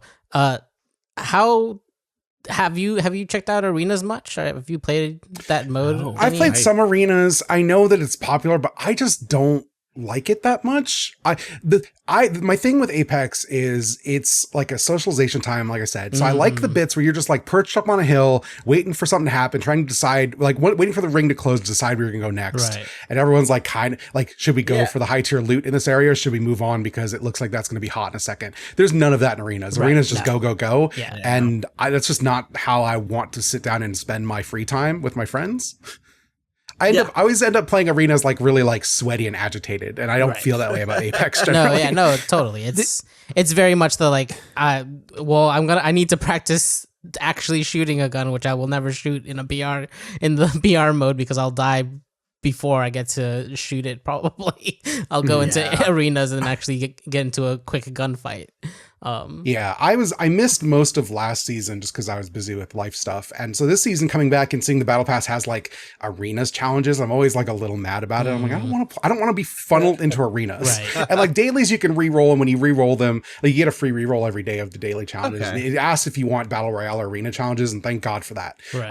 But they're in the battle pass, and I'm like, I don't want to have to do these. Yeah, I feel like again, we can have this larger conversation about the ways in which multiplayer games have changed over the last decade towards that sort of curated, challenge-based goal setting, right? Like versus thinking back, as Jackson said earlier, you think back to, COD4, you just had a treadmill that you were on that like you progressed down, and that was the forward momentum engine. And now it is battle passes and skin unlocks and a billion other things, daily challenges, and like the fact that I'm like doing my dailies in a first person shooter is a weird thing to think about. Yes. Or it's a telling thing, because what it's telling is that everything is about continued engagement. Those numbers have to stay there. They want those numbers to be high when a new thing drops, so that the amount of people who are around to buy it is high enough to have made it worth spending the money to make it, or not spending the money to, so that it'll generate enough profit to make the people in publishing happy about how much money it brought in. Honestly, yes, it's a different thing. And seeing that versus seeing games that just aren't in that space anymore is like, I'm going to say Hell Let Loose feels quaint. It has some DLC, has like expensive skins you can buy, but like that's it, and that's like in the Steam store. There's no there's no battle pass front end in that game. Right. I don't think that game. That game has a server browser, for God's sake. Do you know what I mean? Like that team is not in the space of, and it makes me wonder how much of that stuff is genuinely pushing interaction versus is now just like the expected model of the way this works, in the same way that loot boxes were a few years ago, and that loot boxes, I guess Apex still has loot boxes, right? But not for gameplay loot the way that it was looking, not for game mechanic balance, abilities and shit, the way that like the Star Wars game got a big backlash on, you know? Yeah. In Halo 5, you can't use things in certain matches unless you've got a card outside of them. Like, it's stuff like that has kind of gone away. Right. God, that's wild. I didn't know about that with Halo 5. But like I'm always as someone who likes dress up in video games, that's half the reason I play. Everyone here agrees, like saying it's just cosmetics so it doesn't matter is like false dichotomy. Yes. And that goes the other way too. Like one of the reasons I didn't play Apex last season was everything in the battle pass was like the store in the mall in which you go to buy a katana when you're like 17. Right. Everything was like Asian themed in that way. Just like tacky and kind of gross. This season's everything's kind of bug themed, and I think they all look pretty cool, and so I'm like really excited to get the bug stuff. Bugs. Is that just like, that's like character skins? Yeah, character skins and emotes and like emotes, banners for your character card when you load into battle, stuff like that. God, I wish there was even more customization in. I wish I could straight up play dress up in Apex and like have pants and a shirt and a hat or something. Like, I want slots. I want armor slots. The thing with that is I just see how more aggressive the monetization loops are, like Jackson was saying. Then I'd have to make sure my pants are the right color as my shirt, and both of them are different shaders that I have to unlock, and I'm like, that sounds like a nightmare to me. But that's the thing. Yeah. Back in the day, you just chose your fucking color because the idea of monetizing your color on your armor was just not even thought of. So that's a thing that's coming up with Infinite, right? They have that controversy about shaders, where like in Halo 3, you had a few armor locks, and I think some of them were locked, but most of them were just unlocked from the start, and you like could mix and match your colors and make a cool armor. That is no longer like self-expression like that is no longer the aim of these games. Right. It's like codified forms of expression that are singularly sold, and they have to be more impressive. You should not be able to make a default like mix and match color thing that looks cool or looks cooler than an epic bought loot that has been custom made. You could get there were unlockable armors in Halo 3 multiplayer, but it was all through achievements and in-game stuff, right? It was like, get this achievement, complete this campaign on this difficulty, get all the skulls, etc. And I think there was gamer score locked ones, which is very funny to me. There was like the Hayabusa armor that was really hard to get, and then there was like the Flaming Skull Bungie one that people hacked Bungie employees' accounts to get. Yeah. That was all ridiculous. Yeah. There's some stuff going on back in the day on Xbox Live. God, there really was. But I don't remember if there was any sort of. Yeah, I don't think that there was any sort of like you're buying it at the time thing. So or like earning it through that style of like challenge based shit. So like, yeah, that has been an important change in the way these things. But at the same time, it was clear that like they knew that people cared about their cosmetics because they put in a bunch of different outfits and different helmets and different chests and different whatever shoulder pieces and stuff. So it's like they wanted to enable that style of expressive play, but they did not. No one in the accounting department had been like, "Can't you put a price tag on that?" So maybe they did, and they were like, "No, absolutely not. We cannot do that. If someone earns their Hayabusa head, they're gonna get to use it. God damn it." Anyway. There was loads of experimenting with like selling cosmetics and stuff, like before they settled into like, okay, no one's like gonna. I mean, people do spend money on cosmetics, but what I meant more is like, when you buy something in an item store, you are buying a currency that you've earned through like every purchase is obfuscated through multiple systems of engagement, such as it's not like a store that you walk in and buy one thing because people spend less that way. Right. I mean, this is the thing that was like. The Valorant does it that way, where it'd be like a new gun dropped. Do I want to spend way too much money on this gun? The answer is like, usually no. The answer is usually no. It's I'll try to earn some of that currency instead, and then I mean the answer was always it's impossible to earn enough, right? Valorant, there's like no way. Can you straight up not in Valorant? For skins? No, like that currency is only. It just. Some skins are in the battle pass, is that right? Yes, there are skins in the battle pass, and those are different from the ones they sell in the store. But the ones that they sell in the store for money, it's just for money. You have to buy, I forget what the name of the currency is, but that is the only way to get those. The only thing is... I didn't earn any of those. I only ever bought those with real money? Oh, no. That money's just gone now. Yeah. That money's gone so I can have a sick gun for that game I don't play anymore. I'm really happy with my gun that is a dragon. Yeah, that was one of the ones I didn't buy because I was like, I know that was the gun where I was like, I can feel my time is coming to an end with this game, right. And it's cute that I have a little dragon. It would be cute to have a little dragon that is also a gun, but not cute enough for me to spend $15 on it or whatever. Right? Yeah. Those prices are just also so high, if I remember right. So yeah, no, I mean it's like easily $90 for like the set of like 3 skins and a knife. Usually is what the deal is. Yeah. Cool. Yeah. Yeah. Oh, the knife. The knife. If you went to go buy the knife by itself, though, the knife is like 45 or something. So it's like you're getting a deal. Yeah, it's no, you're not. no. But that's the thing. It's like free in bundle, but if you want to buy it by itself, it's $45. Miserable.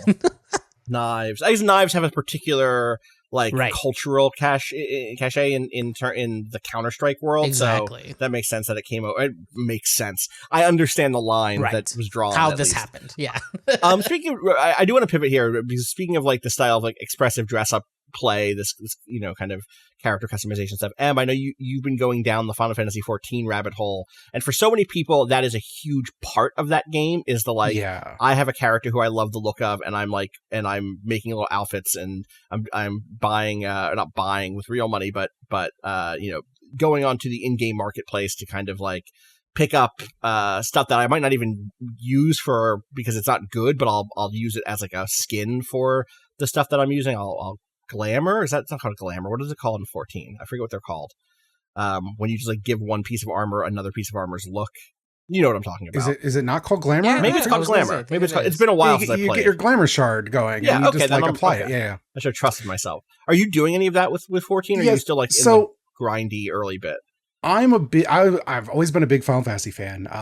14, 11, and 3 are the only ones I've not played. I'm working on 3 because that Pixel remaster came out and seems like that's like a reasonably okay version. I didn't ever really like the DS one, didn't get on with it. So I'm unemployed right now. And right, sure. I was going to say briefly, we're watching Dia play, or had been watching 11, Dia play yes. 11 via her. And 11 just seemed like it was hard to get into and grindy, and like people wanted. I have friends who really wanted me specifically to play 14. Yeah. And so I'm like, well, it's now or never. I'm unemployed. I might as well. So I got the free trial, and then the free trial is like nice for the first like week or two. But once you run into retainers are unlocked, but you can't use them. I have friends who I want to play with. Well, they can barely send you friend requests. You can't send friend requests to them. They've got to party up and send them to you, and you can't exchange items. They can't give you anything, which is half the fun of getting into a thing late is your friends just give you a bunch of stuff. It was very frustrating. So, and also the dress up part is for later in the game when you have the ability to buy stuff off the market. Oh, couldn't use the market board in the free trial. I was like, I'd really like some glasses that don't look terrible. I wanted to know the money. The amount that they're charging on the market board for these sunglasses is more than the money cap than I have in the free trial, which is only 300,000 gil. And they're going for like 600,000 on the market board. There were some sunglasses. They looked really cool. Anyway, I ended up buying the game, and then my friends gave me a bunch of stuff. I got gifted the I'm playing as I was playing as Scholar, now I'm a Summoner, but I was gifted the like money shop like student outfit, right? Like another friend gave me the motorcycle, so I kind of augmented it with stuff from the auction house to be like the untransformed Kamen Rider kind of character, just like how I'm going through the game. Now I feel great just being able to like go around in my college outfit, but also like biker boots and gloves and sunglasses, having a great time. I'm still at the end of A Realm Reborn, and I'm at the part where I'm just really annoyed. And I've talked to friends about it, and everyone says, oh, this is where the story is kind of annoying. Because spoilers, I guess, for a bit of the end of A Realm Reborn. I'm playing the game in Japanese. We have an anime podcast called The Great Gundam Project. And 14 has just a parade of famous anime voice actors coming in and doing their anime roles, basically in a fantasy setting. So La Brea, like the villain of this arc, is voiced by Shuichi Ikeda, who played Char Azenbella in Mobile Suit Gundam. Great. Love him. He is hanging out with that they Gaius. gave it to La Brea, who instead of Nero, who was just a Char. Yes. He's hanging out with Gaius, who's like a Final Fantasy XII judge kind of guy. He's voiced by Akio Otsuka, who plays a bunch of things in anime, but specifically he plays Anavel Gato in 083 Stardust Memory. And so Char and Gato are hanging out, summoning a giant mech that eats gods. And I'm like, this is the sickest thing I've ever seen. This is for me. This is my hole. And then after that quest happens, you're like, please go steal hats and coats from the Empire because you have to sneak into a castle. And I've spent like 10 quests trying to build up to this castle infiltration that I think is the final bit of the game, of this story. I'm like, this is not fun. I don't want to do any of this. I had to learn how to do an Imperial salute. This is not what I'm looking for out of the video game. It's the end of that, the end of that first stuff like starts to get a little bit better, I think, in terms of just the way it's telling a story. But it's not. I don't know that it's good still. I have mostly liked A Realm Reborn because because I just started playing a couple weeks ago. I'm playing the version that's had a bunch of quests removed out of it, and the arc's been condensed, and I've had a really good time. Like I think I'm maybe at like I haven't looked at. I think I'm probably at like 40 hours, and I'm like near the end of A Realm Reborn. That seems like a reasonable amount to bite off in terms of a story. Maybe 50, but yeah, not a lot because I've just been cruising on the main story quest. And I haven't changed jobs. I've just been a summoner, and if you do that, it's been fine because the arc's been changed to get you through that main story quest really quickly. Yeah, the biggest problem that I had was all the time I spent trying to find classes that I liked. And like, I knew exactly. I looked at the classes and I knew what I thought I wanted. I thought I wanted to be, what's the healer? The version of the Arcanist. Oh, Scholar. I wanted to be Scholar. And when I got to the thing where it branched out, I was like, you know what? I'm mostly playing the solo. I don't want to, I would love the healer queues in the dungeons, but I'm already used to DPS, and Summoner seems more useful for like soloing content. So I'm just going to keep with Summoner, and I've had a great time. Nice. Yeah, I think it took me 100 hours to get through Realm Reborn and patches, like to get to Heaven's Worth. I'm sure. I mean, there's as many patch. I was looking at the quest list. There's as many patch quests as all of A Realm Reborn now. So I know that's going to take me another like 40 hours. Well, that's wild. I don't think they've taken quests out of the patch stuff. They've only taken them out of the main A Realm Reborn scenario. That's very funny because that's the shit I was done with by the time that change came through. 61 hours in. and I think I'm about to hit or just hit patches. I don't remember because it's been. I think I did that thing where I officially did the first month of I paid for that but didn't play it last month. Oh. That'll happen. Yeah. That'll happen. Yep. No, I'm also looking and like, should I? No, I've got too many other actual games to play. Spend 100 hours on an MMO. Yeah.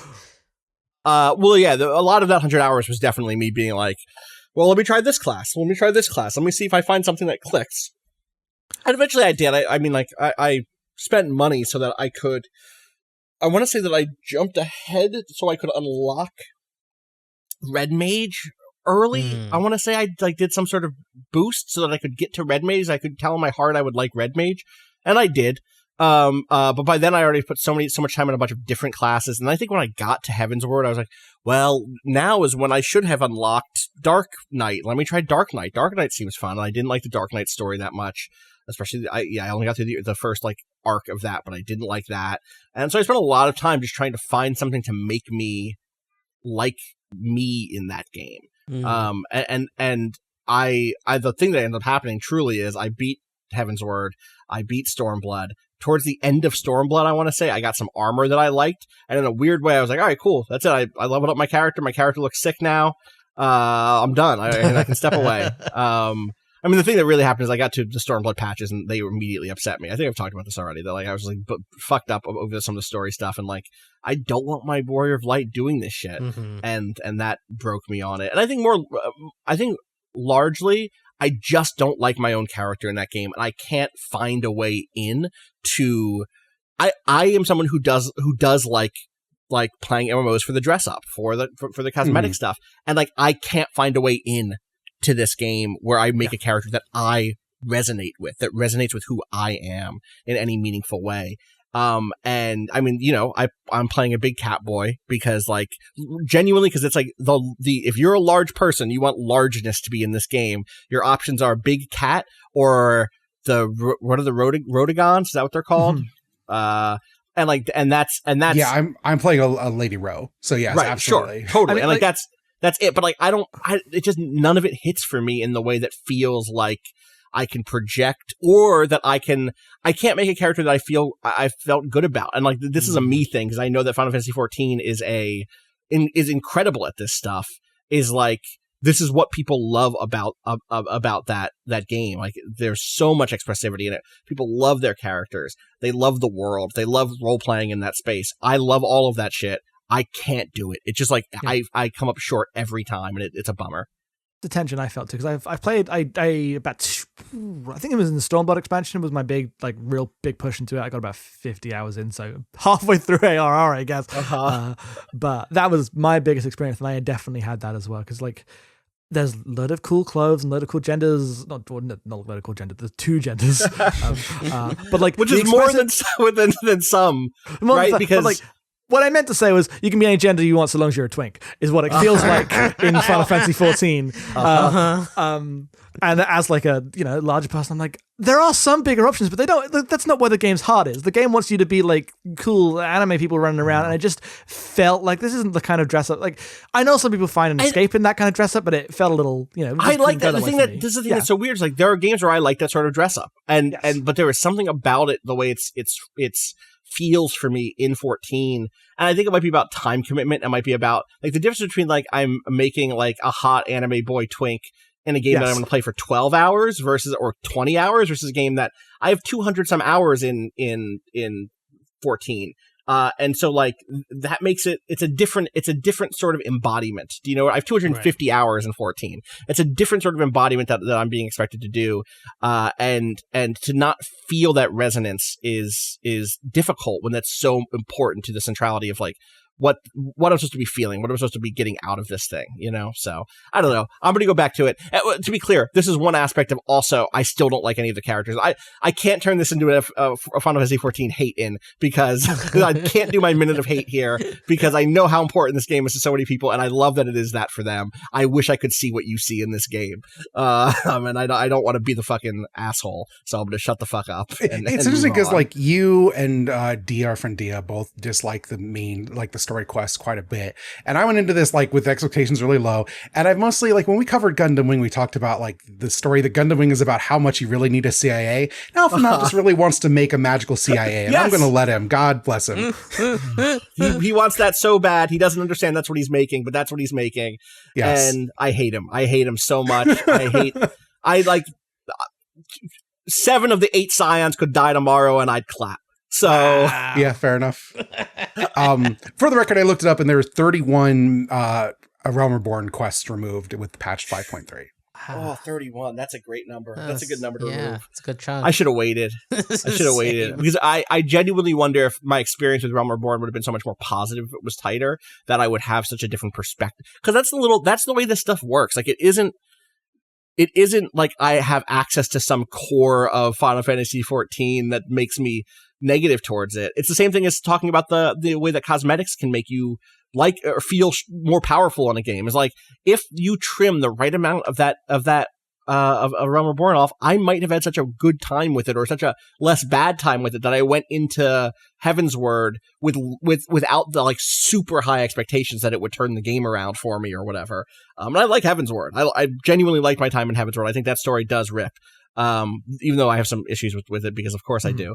But if I'd gone into it without it needing to like completely save a game I was having such a bad time with, maybe I would have liked it even more, you know? So I don't know. Video games, it's hard. I'm very hard to please, and I just need to let go is all.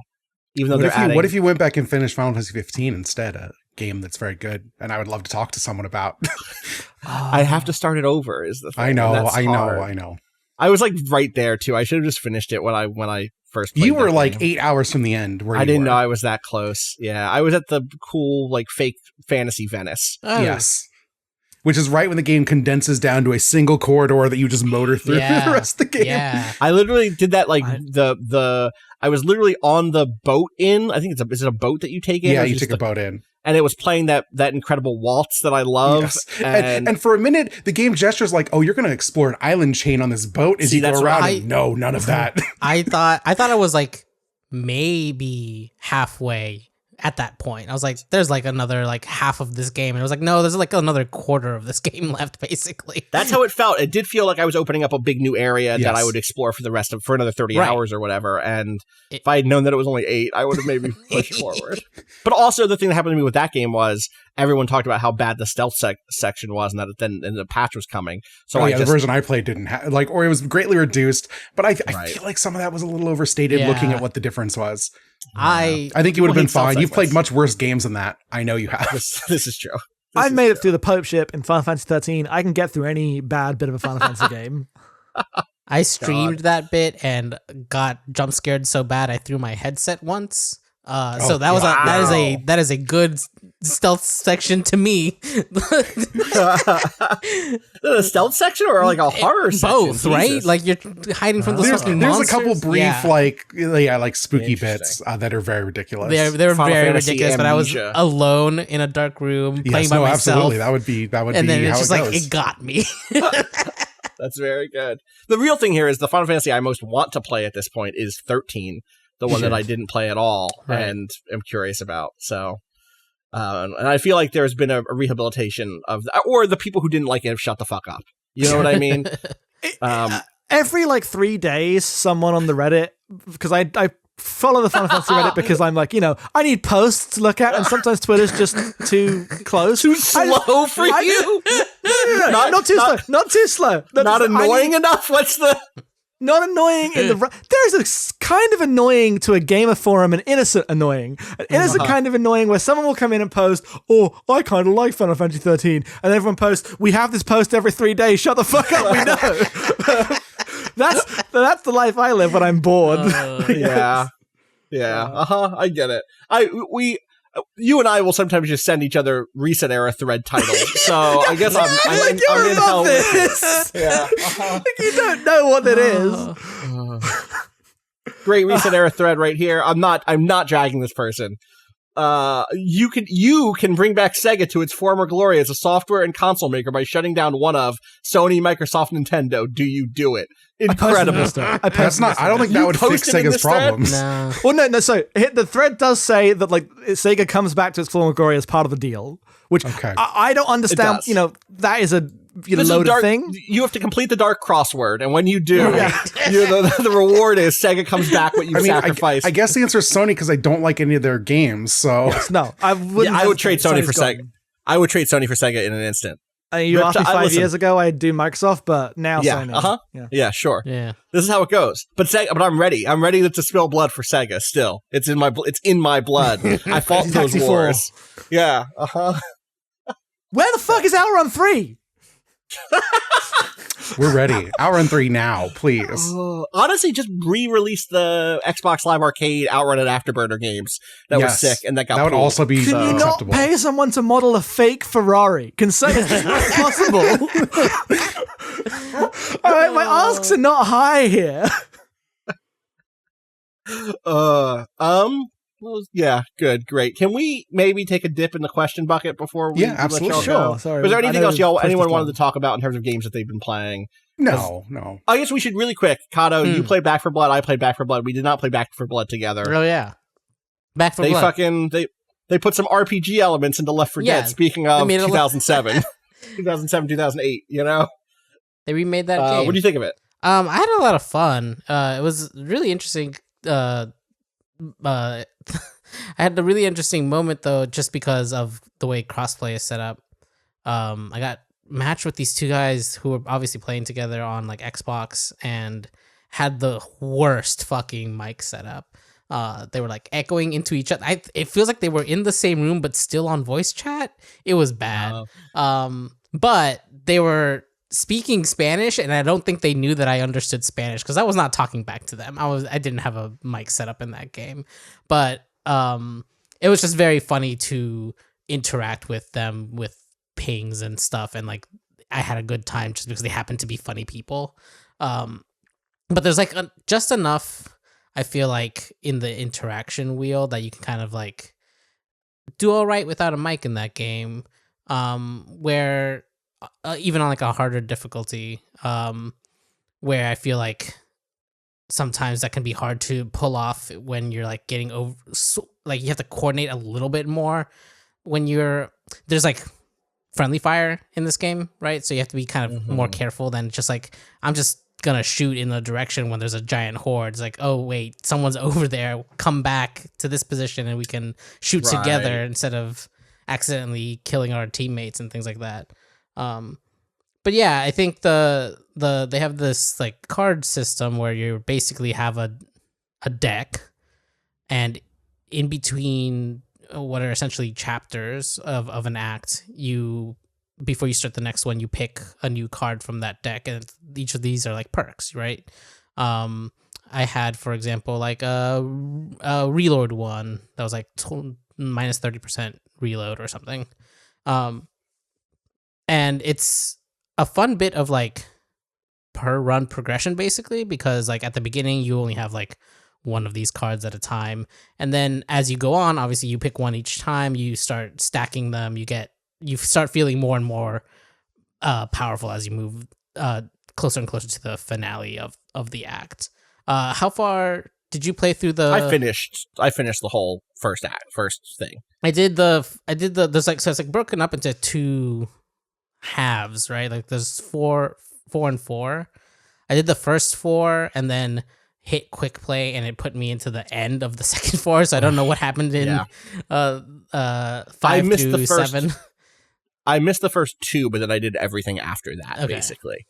And you know, it's a zombie thing. Yeah. It's the thing. I'm not going to spoil it, but like zombie stuff happens. You go to some different places. There's a big fun, difficult finale fight that is like a objective based. Yeah, it's not objective based. There's like a particular thing you have to do to stop the oncoming horde. It was really, really touch and go for the team that I was just playing with random people, and it was really touch and go. But we managed to pull it off, and that felt good. But yeah, like there's a system in that game of like there's classes in that game. there are unlockable. You're building a deck of cards that are your passive abilities that you like draw at the beginning of each round, basically, and can pick one of to slot in. You pick a bunch at the top, and then you also slot a bunch more in as you go through the kind of level to level. And it's like, I didn't know that I wanted that in Left 4 Dead. It sort of works for me, but I don't know that it'll work for me long term. Do you know what I mean? So it's like interesting. I'm curious. Who knows how long that? Yeah. Well, there seems to be a fair amount. I always pick the stamina boost. I always pick just about always pick the stamina boost because it turns out running is what you do in that game a lot. Yes. Well, actually, it kind of depends on who your teammates are, because some of them really like to stand in what I can only assume is an infinite spawn location, mowing down zombies for upwards of 5 minutes before they're like, oh, we should probably move, huh? Yeah. But I think they've added a few interesting bits to this of like, there's like rooms, for example, that are locked. And I don't remember if this is a thing in Left 4 Dead or not, but there's basically a toolkit you can buy, like when you get to a safe room that there are the bridges between 2 rounds, basically. You can buy a toolkit, and that will let you unlock like a room further in that will have like a bunch of supplies, usually a pretty good gun in it. But that takes up the slot that like a med kit would go in, or like the defibrillator would go in. So in a group where you can like communicate, you kind of like want to spread out what you're picking, and like that seems like a fun like preparatory moment of everyone's like, okay, I'm gonna grab this, I'll be healer, I'll grab the defib, I'll grab the toolkit so that we can get the good unlock further down. In a random group, it often meant I would just be getting all the good shit in the locked room because nobody else knew to look for them, and ignored all my pings when I was like, hey, there's good stuff in here. There's probably a better gun than you have, but you're just gonna run. Yep. Okay, you run right past it. Yeah, it's right. When it comes out, I definitely want to actually play it with people and not just with people I know, and not just because I can see on the internet. Yeah, I can see where coordinating that sort of stuff is really fun, right? Like min-maxing the sort of like balance of like how much healing do we have, how many grenades, and like bandages and grenades go in the same slot, I believe, or something like that. Like you only have like 2 or 3 slots, and like making sure you have a good spread of things amongst the whole team, and who gets to do what. That seems like it'll be fun to like suss out and like work on like what good builds are. I hope it supports that, because it's very easy to imagine like, yes, you can do all of that, but do I need to do all of that? My guess is on harder difficulties, you probably will need to, right? Yeah, I think I only played on the default, and even that got pretty rough. So right, especially once you have to start contending with like, friendly fire. It says that there's friendly fire, or like your characters react as if there's friendly fire in the like basic mode, but there isn't actually. It doesn't kick in until the second. Oh, does it not? Interesting. It trains you to like know like if you're gonna bump up the difficulty. That's interesting. That's when you actually get hurt. Yeah. But you're not actually hurting someone if you shoot them in the early mode, in the first mode. But once that is a thing that you have to consider, you start to have to consider like, well, what are the choke points? There's like an item that you can put down, which is a barbed wire, right? Like, which is I put that never felt like, until I could like actually talk with people. Like the first couple times I was playing with people who weren't on mic and just kind of like ran off and did their own thing. It's like I barely felt like I was in a team. In those situations, I felt like I could never put it down to like really make good use of it, because people would be ignoring the choke point or like just running around shooting somewhere else. But in a coordinated situation, I could see where like, all right, I'm gonna set up here. So if you have the light machine gun, you're gonna set up over there because you don't need it. You'll be able to shoot through them just with that machine gun. I'll be over here with a pistol, like shooting things down, but also sniping from afar. Like, I feel like once you get into that space, it's going to be really good, and I can see that possibility, but I just hadn't had the chance to actually play with people on like the hardest difficulty and like with people that I'm like actively talking with. Yeah. That's out soonish, right? Yeah, so there was a And that closed beta, that beta is out. The closed this beta week for everybody. finished, and the open beta starts on the 12th, I think. Okay, Let me double check that. I think that's or something, 12th or 11th. Back for Blood open beta starts. Is it not? The thing is, it's confused because if you look it up, it says it's open now, but what they mean is if you buy that game, you'll get access. So August 12th at noon 12th, Pacific time, it will open for everyone. Gotcha. Yeah. Okay. When you said RPG elements, I was like, did they put State of Decay in this game? Like, well, I imagine like, you pick a guy and then he can like unlock things quicker, but he can't run as fast. And like, the interesting zombie trade-off stuff. But it sounded like it's more just mechanical guns and stuff. The different characters do have stuff like that, where it is like, okay, that's good. Well, the different characters have like, I played Mom, who has an instant revive once per level, gives your team an extra life, and I think has a +1 inventory for healing items, like a support item slot. There is a character who has like better headshot damage or precision shot damage. It's precision kills increase accuracy for him. Precision kills are like you hit the weak point to kill them, and some of the bigger enemies don't just have they have like a floating weak point depending on like maybe it's in their arm, maybe it's in their stomach. It changes depending on just randomly, depending on which each one has one. It doesn't change while you're shooting at them. Someone else has like can break out of grabs once in a while, which is very useful. Someone else has, creates somehow spawns ammo with kills, so there are things like that and like extra ammo cap for your team. But you're right that it's not,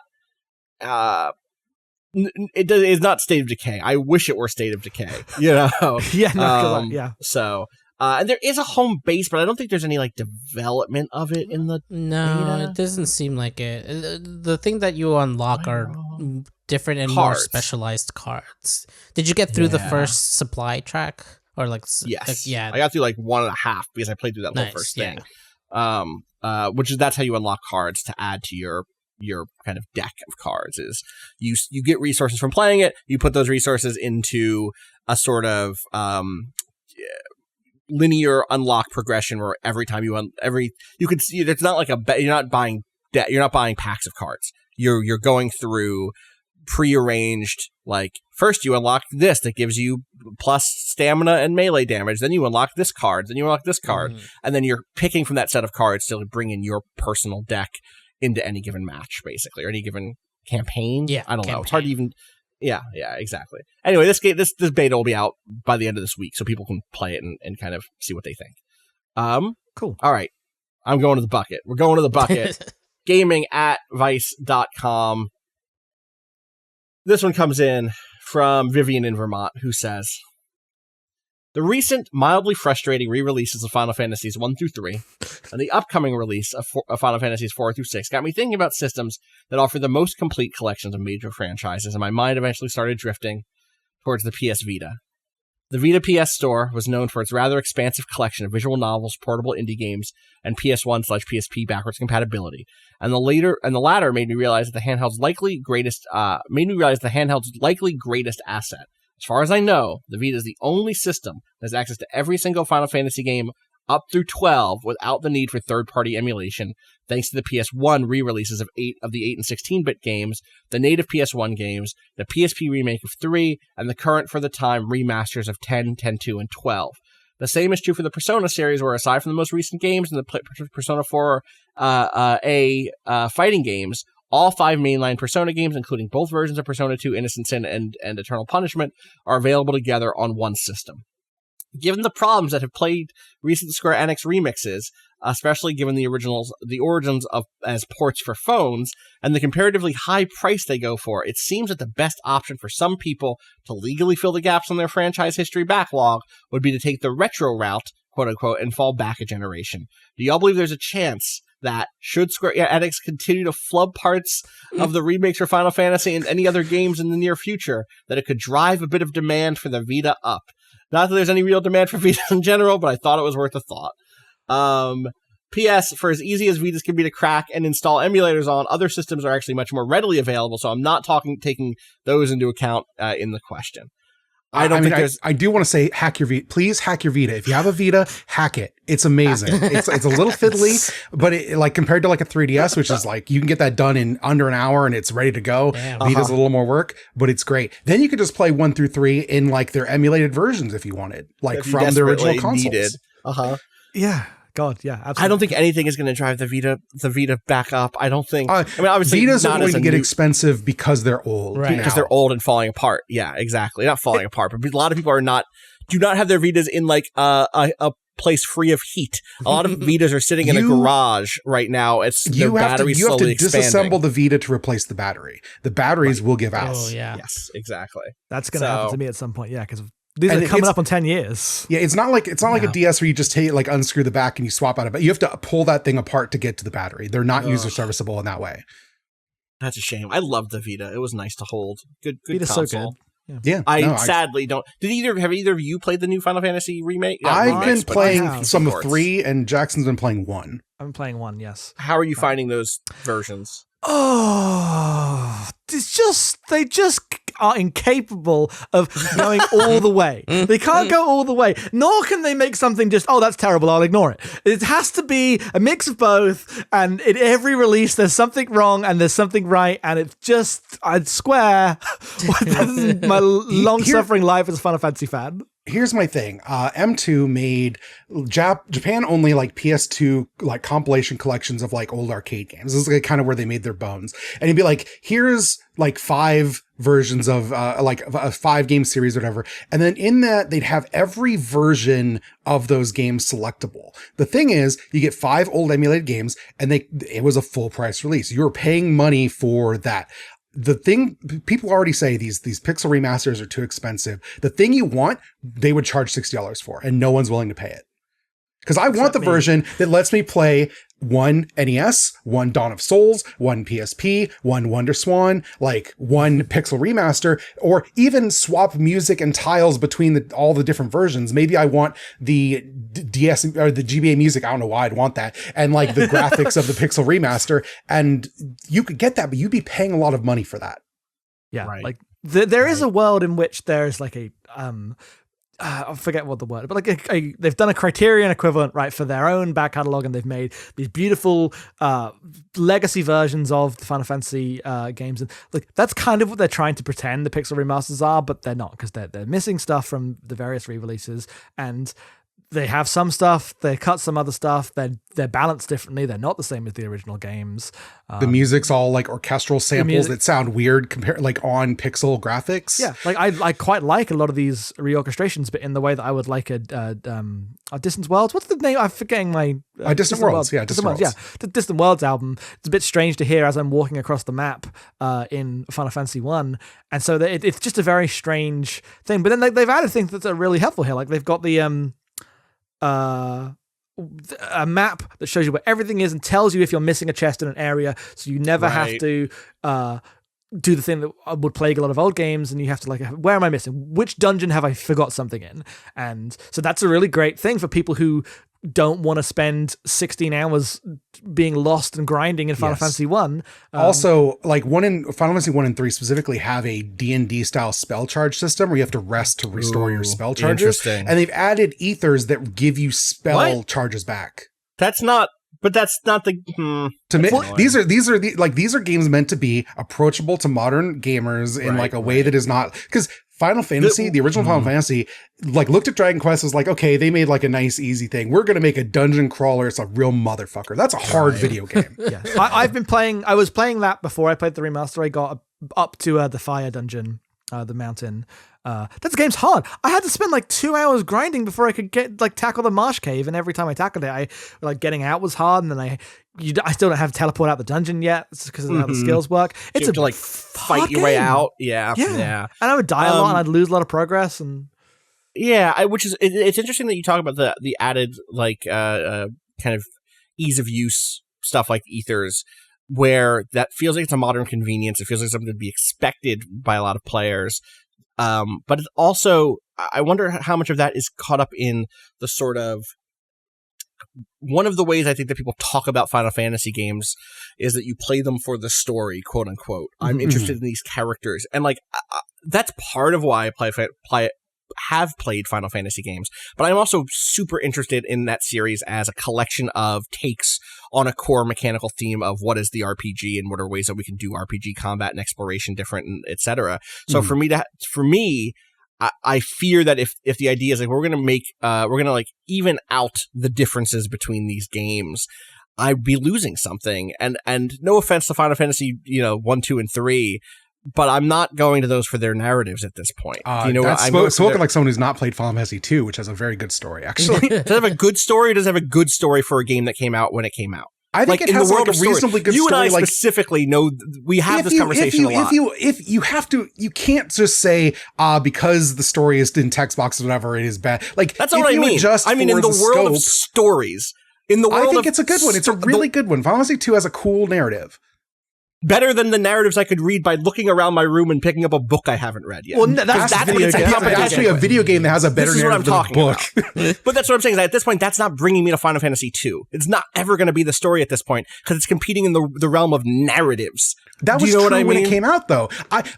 Look, yeah, but I wasn't reading at that level. Like Disco Elysium. I could pick up any book and have a better story than Disco Elysium. Yes, probably. Agreed. 100% agreed. Yes. Well, not any book. Many books. Sure. There are books in my room that are not as well written as Disco Elysium. Pretty good, but like yes, absolutely. If we try to say like, oh, this story is like revolutionary in terms of absolutely. But what I'm saying is the thing that's unique. I guess the thing I'm getting at is the thing that there is no book in my room that has interesting gameplay mechanics. Though that's not true because I'm filled in a room with tabletop role-playing game books also. But you know what I'm saying. That I know exactly. There is something unique that the Final Fantasy games have. I mean, the thing is compelling accessibility beyond. does not necessarily have to reduce nuance. And I think it's like, I think trying to put that in a dichotomy, like in the ideal world where we get the Criterion version, these are just dip switches. You can use the ethers or not, and you can go to the original one where if an enemy dies and you have someone targeting the enemy, it doesn't move to the next enemy, you'll just miss. That was in the Final Fantasy in the NES era. Just leave that in, or you can turn it off. Like those are options that we should have in a world where Square Enix cares about taking care of this stuff, but they don't. Like the way in which these products are released, I think betrays an embarrassment about the interest in old work. The people who made them don't work here anymore. They're not our products. We're not selling you a new thing. We don't want to give you this, but the demand is there, so we'll package it up and put it out as a budget product which is super disappointing because the version that you're talking about that has those dip switches is actually the version of it that I think the fandom deeply deserves. I do want the person who is like, I want to learn about these characters. I've only ever seen this character in Dissidia, but I want to go through their story. I'm excited about their story. I'm excited about what happens in 2 and 3. Like they should have access to that. And if they play it and they're like, I really am bouncing off the way the magic system works in this. I wish 100% want there to be the version of that available for them where they can have ethers available instead of needing to rest. But I also wish that wasn't a thing that was like foisted on everyone all at once. Do you know what I mean? I think that, I mean, in general, I think everyone on this podcast. The answer is for you. If you want to play Final Fantasy 1, you're going to emulate the NES version, maybe with some quality of life mods, but you're just going to play that version. I haven't done it in a decade, or God, longer. 2009 is when I last played Final Fantasy 1, so 11 years ago. Yeah, but if you look at like the ROM hack situation, there's a lot of people who've done a lot of work to clean up bugs and to like there are options you can get like XP doublers and you can do cheat engine stuff if you want to modify it yourself. You can go to the original thing and like change it in ways that are more intentional, but like Square Enix isn't doing that. They are making those changes, but they are presenting them as a unified thing. You are playing Final Fantasy 1 when you play the Pixel remaster, even though it is an amalgamation of things. I do think that's... I don't mind that being an available way to do this. No, to say, absolutely not. Spent the time to this team has sat down and talked through and played out and play tested various versions of this thing, and this is the version of that we're putting out. This is our new cut of this game, whatever. But then you're opening yourself up to the critique that we're leveling, which is I think you did a bad job with. But that. I also don't think the people who were making this get everything they want in their wish list, right? Like. Mm-hmm. These games, these are meant to be affordable. Like people talk about the high price, but like given Square Enix always charges a lot for their products, they see themselves as like a premium like IP or whatever, to use gamer talk. They're going to charge a lot for these because they're Final Fantasy. It's fucking Final Fantasy. Yeah. But the things they are like putting front and center as like, why do you play Final Fantasy? Well, Final Fantasy 1, you don't play it to be annoyed in dungeons anymore. Like that, maybe you did at one point. Maybe that was like, that's part of the NES game, but they have erased that out. You press the X button, the auto battle goes really quickly. All the enemies have their stats from the Dawn of Souls version, which was an easy type version on a PS1 version. Right. That's the legacy they've carried forward. And instead they bring to the surface this new soundtrack. You play, because you love the Uematsu music, and you're right, I do. But they haven't given me the Uematsu music. They've given me a remixing sample, or like a recomposed sample versions based on previously re-recorded versions for the Final Fantasy WonderSwan, or I forget which one the new soundtrack appeared in, whether it was Origins or WonderSwan. Yes. But like there's like 4 steps removed from the classic soundtracks. It's the and that again is not a thing you can go in and switch off. No, the soundtrack specifically, when I first heard them suggest to me a commercial about the history of Final Fantasy, that's what they sound like. That's what the music would be used for. And like, is it ideal? No. But also, the original soundtracks are on Spotify if that's how you want to go. Like, you can get the Final Fantasy soundtracks. Yeah, but that's not the same. That's I know, but like I played 3 with it, like on this version. I've gone through a couple hours of it, and I'm like, this is fun. It's not ideal, but 3 is weird in that there was no English version, so I'd have to be playing a ROM hack version. It was just easier to do it this way. I was curious about this new format. And then I go and I listen to the original soundtrack. I'm like, man, these songs are way better on the NES chip. But 1 for 3, I think, is like interesting arguments because those games are very old and have a very particular style about them. This gets weirder when you get to 4 and 6 specifically that have English versions that you can get a bunch of different places that are perfectly fine and good. Yeah, because like I switched specifically from the ROM hack to 1, from the ROM hack of 1 to the Pixel Remaster version because the ROM hack was taking me time I didn't have. I got through the like 16 hours I spent in that in about 4 in this. These are quick games that move fast because they have rebalanced them to be able to do so, and I get to have at least an understanding of the story of Final Fantasy 1 and the world and the characters. And even the battle system is still like there. Like I can get an impression of it, even if it's not exact. And I get that far quicker, and I understand the appeal of these versions. I think they do that even if with that being the aim, I think they fail by leaving out the GBA content as a baffling choice. Because as someone who played the GBA content, I keep shaking my head every time. I'm like, you don't want that content. It's bad content. It's not about whether it's bad or good. Yes, I know. I understand your argument. Once you abandon being purist, you should at least be completionist about the things you're bringing in. But why would I ever play a different version of Final Fantasy VI? Because that exists, and it is already a very approach. That's an easy game. You play the whole thing now. They already sanded it down by that point. Right. And that's listen, I'm also not a purist about this stuff. I'm not like I've never been that. When I was playing through 12, I was playing through it on 8x speed through the dungeons. Like same. I get why I like those things. I just wish that there were. I mean, this goes back to my feelings about like the Blue Point remakes of Shadow of the Colossus and Demon Souls. Like, I don't mind those being available. I wish that the work had been done to also make the originals available on a contemporary platform so that you could play those the way that they were, because I think we have a real problem with archival. Yes, the answer is or with accessible archival. Be willing to emulate. That's literally it. That's the only way around this. But companies will not do this work. Be willing to have a computer that can run those emulations. Yes, no, I understand that this is non-trivial. Yes, it puts the burden on the individual in a way that is not good. But that's what we have, because none of us can compel companies to do anything. No, it's miserable. Like it is one of my least favorite parts about this industry are the ways in which many games are locked up in a vault somewhere, never to be re-released or to only be re-released, or for us to do that work. Yes. To kind of finish that last what's the USPS thing that they do? Like the last mile, service, delivery, basically. Yes, exactly. And this is about Final Fantasy, maybe the most like prestige franchise. Yes. Every game should have these options and treatments. Right. Yes, agreed. Oh well. To conclude, the Vita's is just old. It's an old one. I actually want to make one more note about the original question, because first of all, you can't play 12 on the Vita unless you're doing PS4 remote play. I don't think 12 had a Vita version. That's on the Switch. And also, they mentioned Persona. Persona does not have a PSP version for both versions of 2 in the West. It has one of them got a PS1 release and the other one got a PSP release, like officially. So they are split between those ways. I don't even think there's a fan translation of the other Persona 2 PSP. There's not of the PS2, but there's an edit of the one that is on PSP. The PS1 game that already exists, there's an edit of the official translation to bring it localized wise in line with the PSP one. So like that's the thing I want to mention is that a lot of these games that we're talking about are from Japan and thus have an extra layer of translation. And these translations are done either by fans with no oversight, and sometimes they can be fantastic and sometimes they can be terrible because that's what it means, the fan translation. The upsides are the downsides. You can do anything and you can do anything. But then even in the official translation, it's been years and different people work on them and different translations come in and different translations are built off of other translations that might have been bad. You can look at the Final Fantasy IV translation list and be like, there's no good version of this game, like capital G good, because even this best one builds of things that were mistakes from 3 versions ago, and no one's sitting down to be like, now we're just going to pay a not even mistakes. Someone who did a localization of Final Fantasy IV officially decided to put some jokes in it that weren't in the original, and they've just carried through every version. Yes. Right.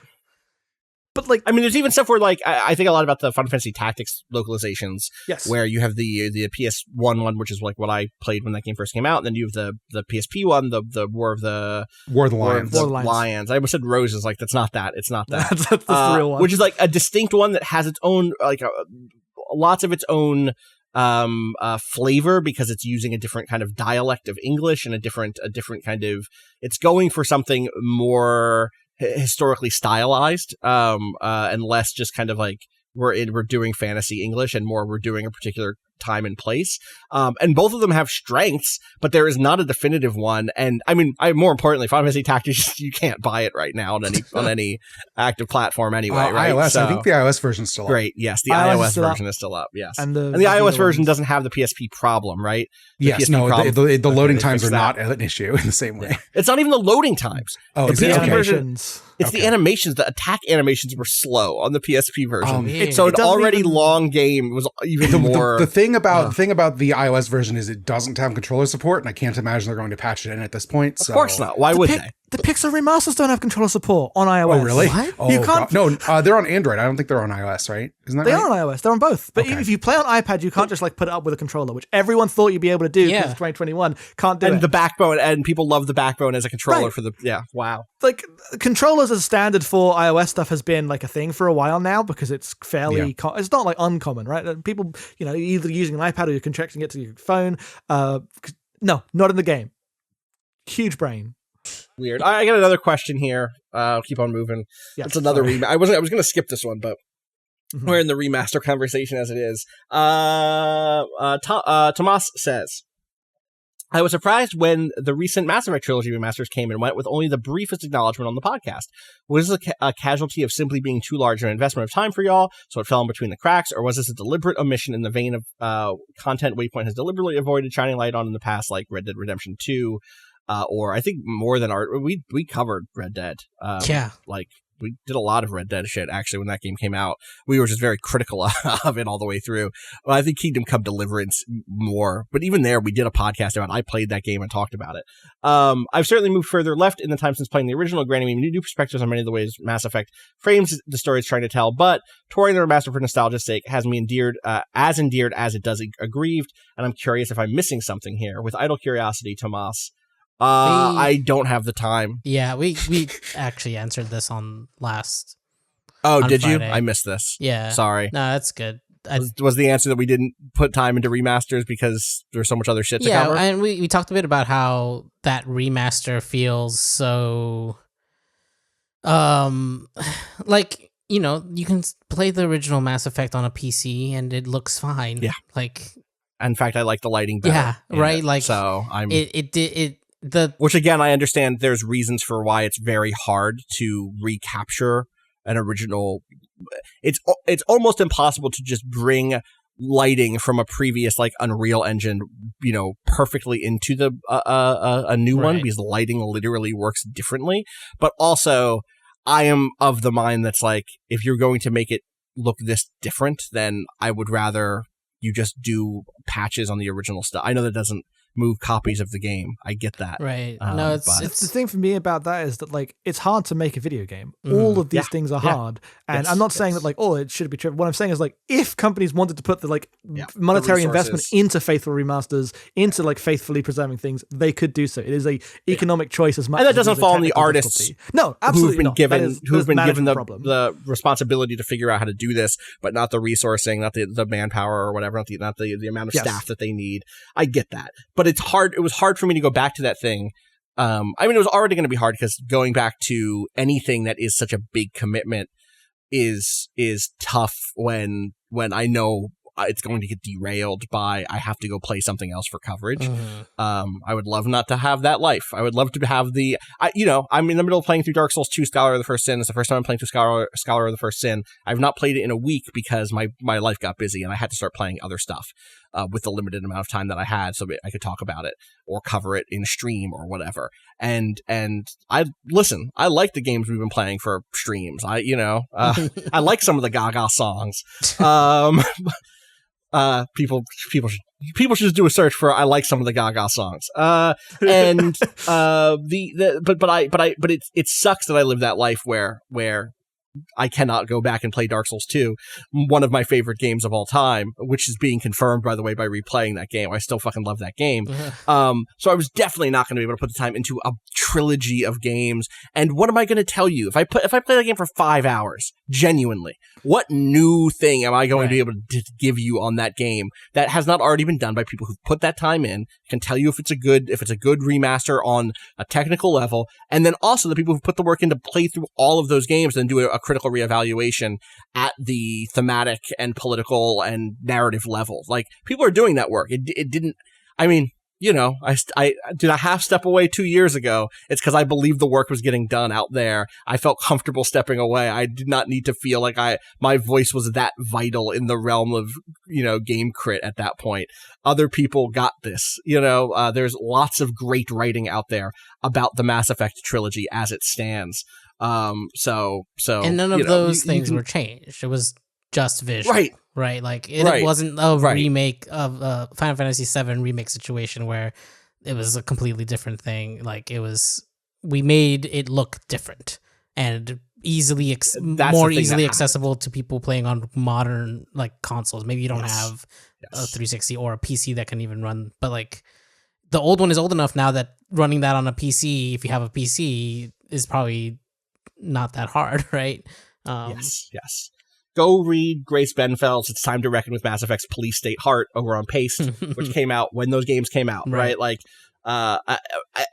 every like independent games publication that I know ran some good Mass Effect stuff when that game hit. So that stuff's out there, and I think me dipping in to be like, boy, I still love Rex and Tali, but boy, do I hate being a cop. It's like, you know what the fuck it is already, Yeah. So that's my answer to that. Also, I think it's what you said before. Like, I guess presumably what they said last week, or what y'all said last week, which was like those games exist on PC already, right? And on it seemed Xbox, like such an right? incremental change of just visuals that it's like we already know what we think about those games, and the change in visuals isn't gonna really change that much because it's just like different textures and stuff that will change how it feels for sure. But it's like we going into it with the knowledge of what that game is already like isn't gonna change our minds if we've already made up like what we think about XYZ character and plot point, etc. Right? Like, right. All right. Last one here from Tevin, who writes in. It says, "Hello. On last week's episode, Cado, Rob, and Gita discussed Pokemon Unite and Gengar's Dream Eater move, which made me think of a funny period of my middle child's life. When she was around 2.5, she had her first dream that she could remember, and it freaked her the fuck out. The day after she had her dream, she talked about it in rambling, incoherent 2-year-old detail, and how scary the whole experience was. She has a vivid imagination during the waking hours, so I can imagine how realistic a dream could be, very overwhelming if it's a new experience. The night after her first dream, she did not want to go to sleep because she was so scared of dreaming again. I couldn't even get her to sleep with a promise of good dreams. She experienced dreaming and wanted nothing to do with it, good or bad. In desperation, I asked, well, why don't you just eat your dreams? And much to my surprise, she nodded her head furiously, so I put my mouth on her forehead. So why don't I just eat your dreams? Different, different that Tevin is saying that. And much to my surprise, she nodded her head furiously, so I put my mouth on her forehead and pretended to eat all her dreams. This continued for at least another year. Every night I would learn about the dreams from the night before. For example, the chicken dream, the ladder dream, the volcano dream, the Anne and Elsa dream, and I would dutifully eat them. Eventually, she stopped asking for me to do this, and I'd forgotten all about it until last week's discussion. Thanks to the pod, I realized my true life's calling is to be the benevolent Gengar for my children. This also led me to think of a question. Which Pokemon are you based on a move that you use in real life? For example, if you can surf, you're a Lapras. If you yawn a lot, you're Snorlax. What Pokemon? We're all Snorlax then in that case. Chilling and sleeping. I had to look at a move of Pokemon moves here. There's a lot of these, huh? Yeah. I'm gonna link a list of Pokemon moves for us to consider. Famously, I don't know any Pokemon, so Well, give us a move. Look down the list, and we can find a Pokemon that fits. We'll find a Pokemon that fits it. Yeah, exactly. all right, let's take a look. Let's take a look here. Overheat. I've been known. It's hot in here. Yeah. Secret power. Who has secret power? Secret power. U-turn, Metal Burst, Psycho Shift, Heart Swap. What's Heart Swap do? Cado, do you know what all these moves do by heart? No, some of them, but not heart. I don't know. Yeah. What heart. I could guess what Heart Swap does. Probably. What do you think Heart Swap does? Doesn't it change? Does it swap your special defense or something with the enemy? It swaps your stat stages. I don't know what a stat stage is. So basically, if you ever get like your defense taken down, you can get it taken down in up to 5 or 6. I forget how many stages of. Interesting. And then it's like you've maxed out how low it can go, basically. Mm-hmm. This is a tough one because there are thousands of moves. That's 800 some moves. Plus, they're also generally attacks. Oh, here's meditate. You big on meditation? I don't really meditate. You can't wait. But it's just like I'm thinking of like things that aren't just like a fire, a aurora beam, right? Like things that are very obviously attack things. Oh, y'all don't be aurora beaming? Okay. I guess I am Rillaboom. Oh, Why? yeah? What's Rillaboom do? I found the attack drum beating is the same thing as Rillaboom. I play the drums. Yeah. There we go. Simple stuff. Drums? This is new. That's awesome. Oh yeah, no. Play the drums forever. All right. I had to look at the rest of this Pokemon to see if there's other moves, but I think I might have. Where's the list of who has this? Okay. These late Pokemon. Impidimp, get the fuck out of here. No, Impidimp. You be nice to Impidimp. Impidimp deserves the world. Kids getting down on the dimp.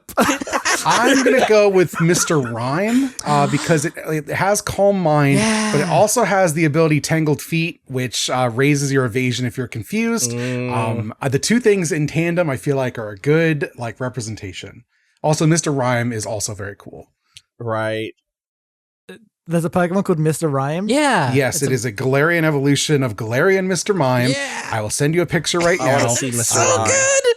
There you go. He does a little tap dance. Mr. Rhyme. I see it. It's good. I see the I see the vision. It's like, what if Mr. Mime were a Charlie Chaplin? Yeah. It's great. Yeah.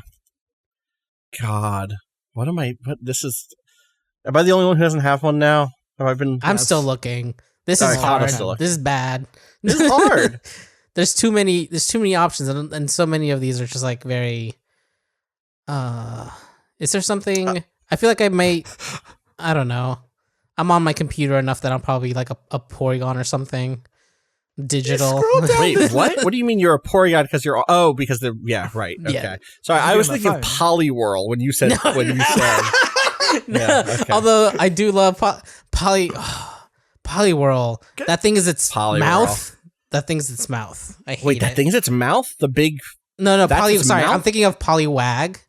The thing that looks like a little nose that is cute if it's a nose and the swirly bit is kind of like a fake mouth. That's its mouth, and I hate that about it. Yeah, that's where it eats. I hate it. It's why that looks like a nose. It's a nose. It's a little cartoon nose. It's kind of a nose. But then it opens up and it's a mouth, and I don't like it when it does that. the moves that I'm thinking of here are either coaching, which is good because it opens up a bunch of fighting Pokemon, and they're all kind of cool, or confide, which is a move that lowers the target's special attack stat by 1 stage, which seems very particular.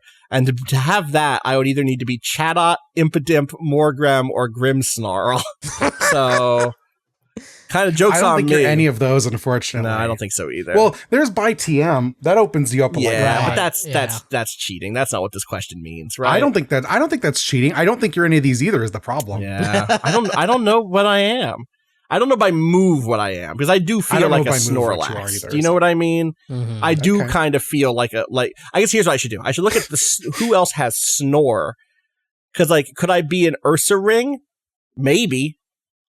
Could I be a Grumpig? Almost certainly I could be a Grumpig. A Beware. What if you're a Beware? What's a Beware?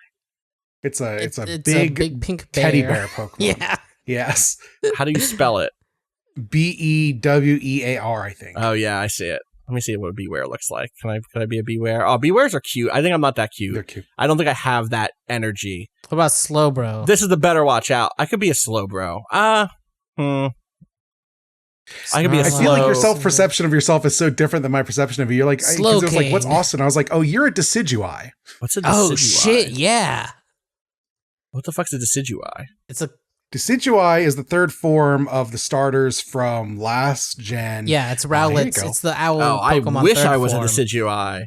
God cool damn, Decidueye is cool. That's Austin Walker. That's very That's sweet. sick. This is the sweetest thing anyone's ever said. It's to a me. ghost archer. It's fucking. Wait, that's a ghost? Wait, that has ghost type? Yeah, Yes, it's ghost. grass ghost. Yes. Oh, It's so cool. dream. I Is there love any that. move that this thing has that I have? Is there even Astonish? There we go. There we go. I'll take it. I'll take Astonish. I've given in to astonishment.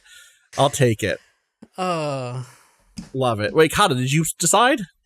No, I mean Porygon, wasn't it? Porygon. Yeah, but I don't know move wise. Is like Let me take I a was look. Let's I take a was look. going backwards. I'm looking at Porygon. What's Porygon got? Probably nothing Porygon's even in that. It's a normal type, right? If you're listening to this, by the way, and you're like, wow, this is great. Pokemon is free content for everyone. You can just apply it to any podcast you want. If you have your own podcast, put a Pokemon segment in there. Whatever it is, it'll be great. Yeah. Uh-huh. Conversion 2. What does this Shock, agility, round. What's the round do? I'm the Digimon that's a cactus with boxing gloves. All sorts of room abilities. Do you Wonder Room?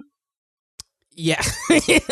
Well, I guess if I turn up space into a different space, that's different production. Space, that's Power production, right? Yeah, all these, Trick Room. Yeah, absolutely. That's production, Trick baby. Room. Can I Trick Room. just say that if you scroll down Pokemon moves and Pokemon names long enough, syllables stop making sense.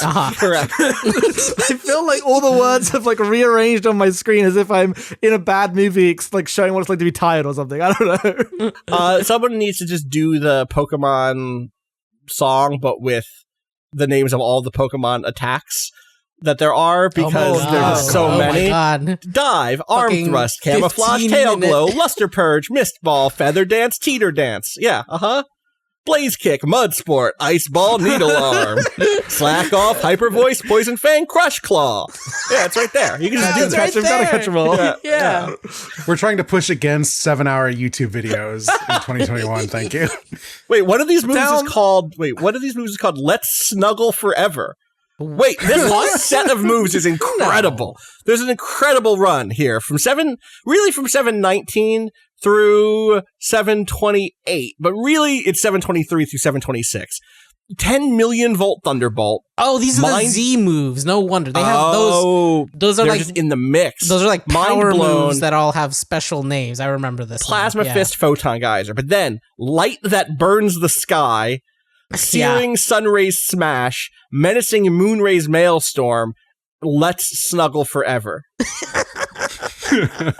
Let's snuggle That's forever. the most ominous one of them all. I'd rather have a burning sky than snuggle forever. These are actually all the Gundam OVAs in a row. Let's burn the Light That Burns the Sky is the episode where Cado shoots the nuclear bomb. Let's Snuggle Forever is the final episode of 0080. This all just adds up to me. Good questions. I think that's going to do it. I think we can't go out on a higher one than which Pokemon are you based on what move you can do. So, let us please write in and let us know what the people on this podcast who are not here, what Pokemon move you think they can do. All right. Em and Jackson, thank you so much for coming on today. This was a blast. Thank you very much. Yeah. Where can people find you on the internet? Oh God, you can find me at Headfallsoff on Twitter.com. And then if you want to maybe you've seen the tweets. You've seen the posts. Funny. I make too many posts.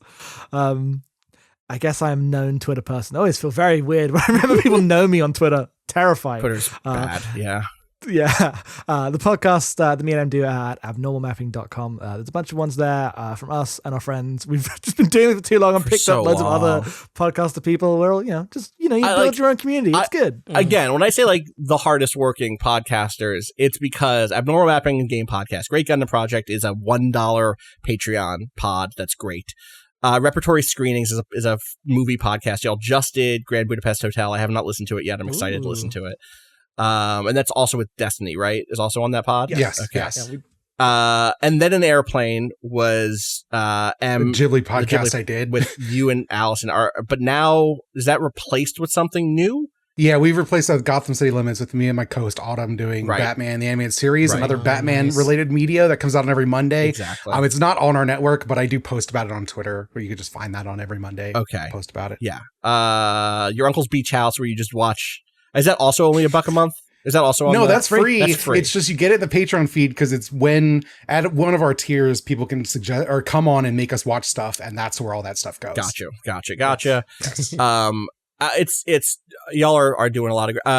Has there been an episode of Amory Score lately? There was one recorded this past weekend. Literally yesterday. It's going up today. It's going up later today. It'll probably go up at this time. It has taken us 2 years to read one terrible book that we don't like.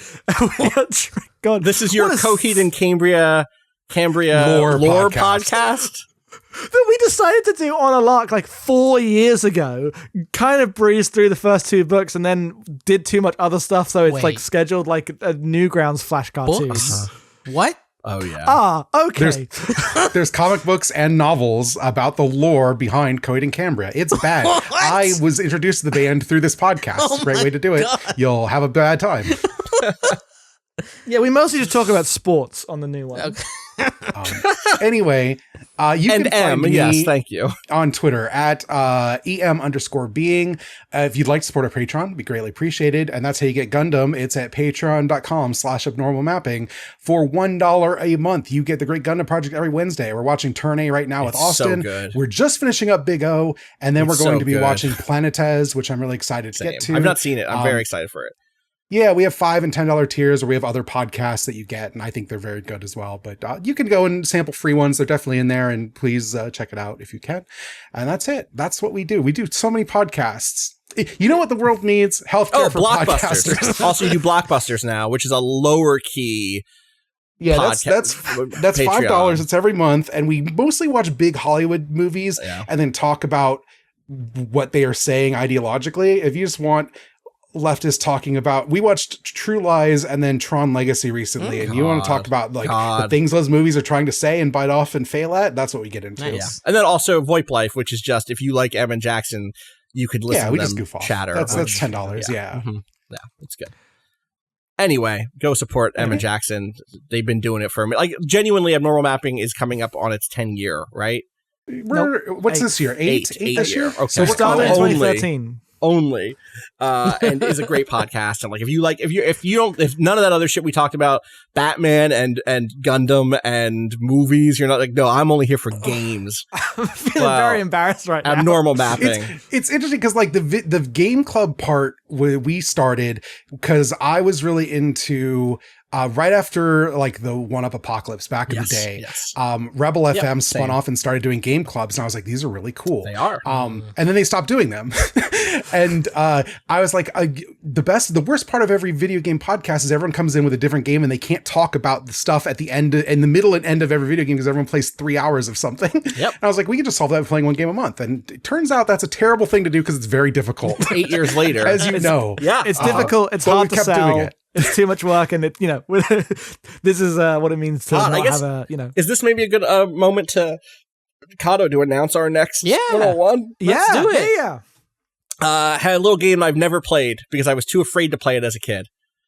Super Metroid. Hell yeah. Sick. I'm finally going to, for the first time ever, play Super Metroid.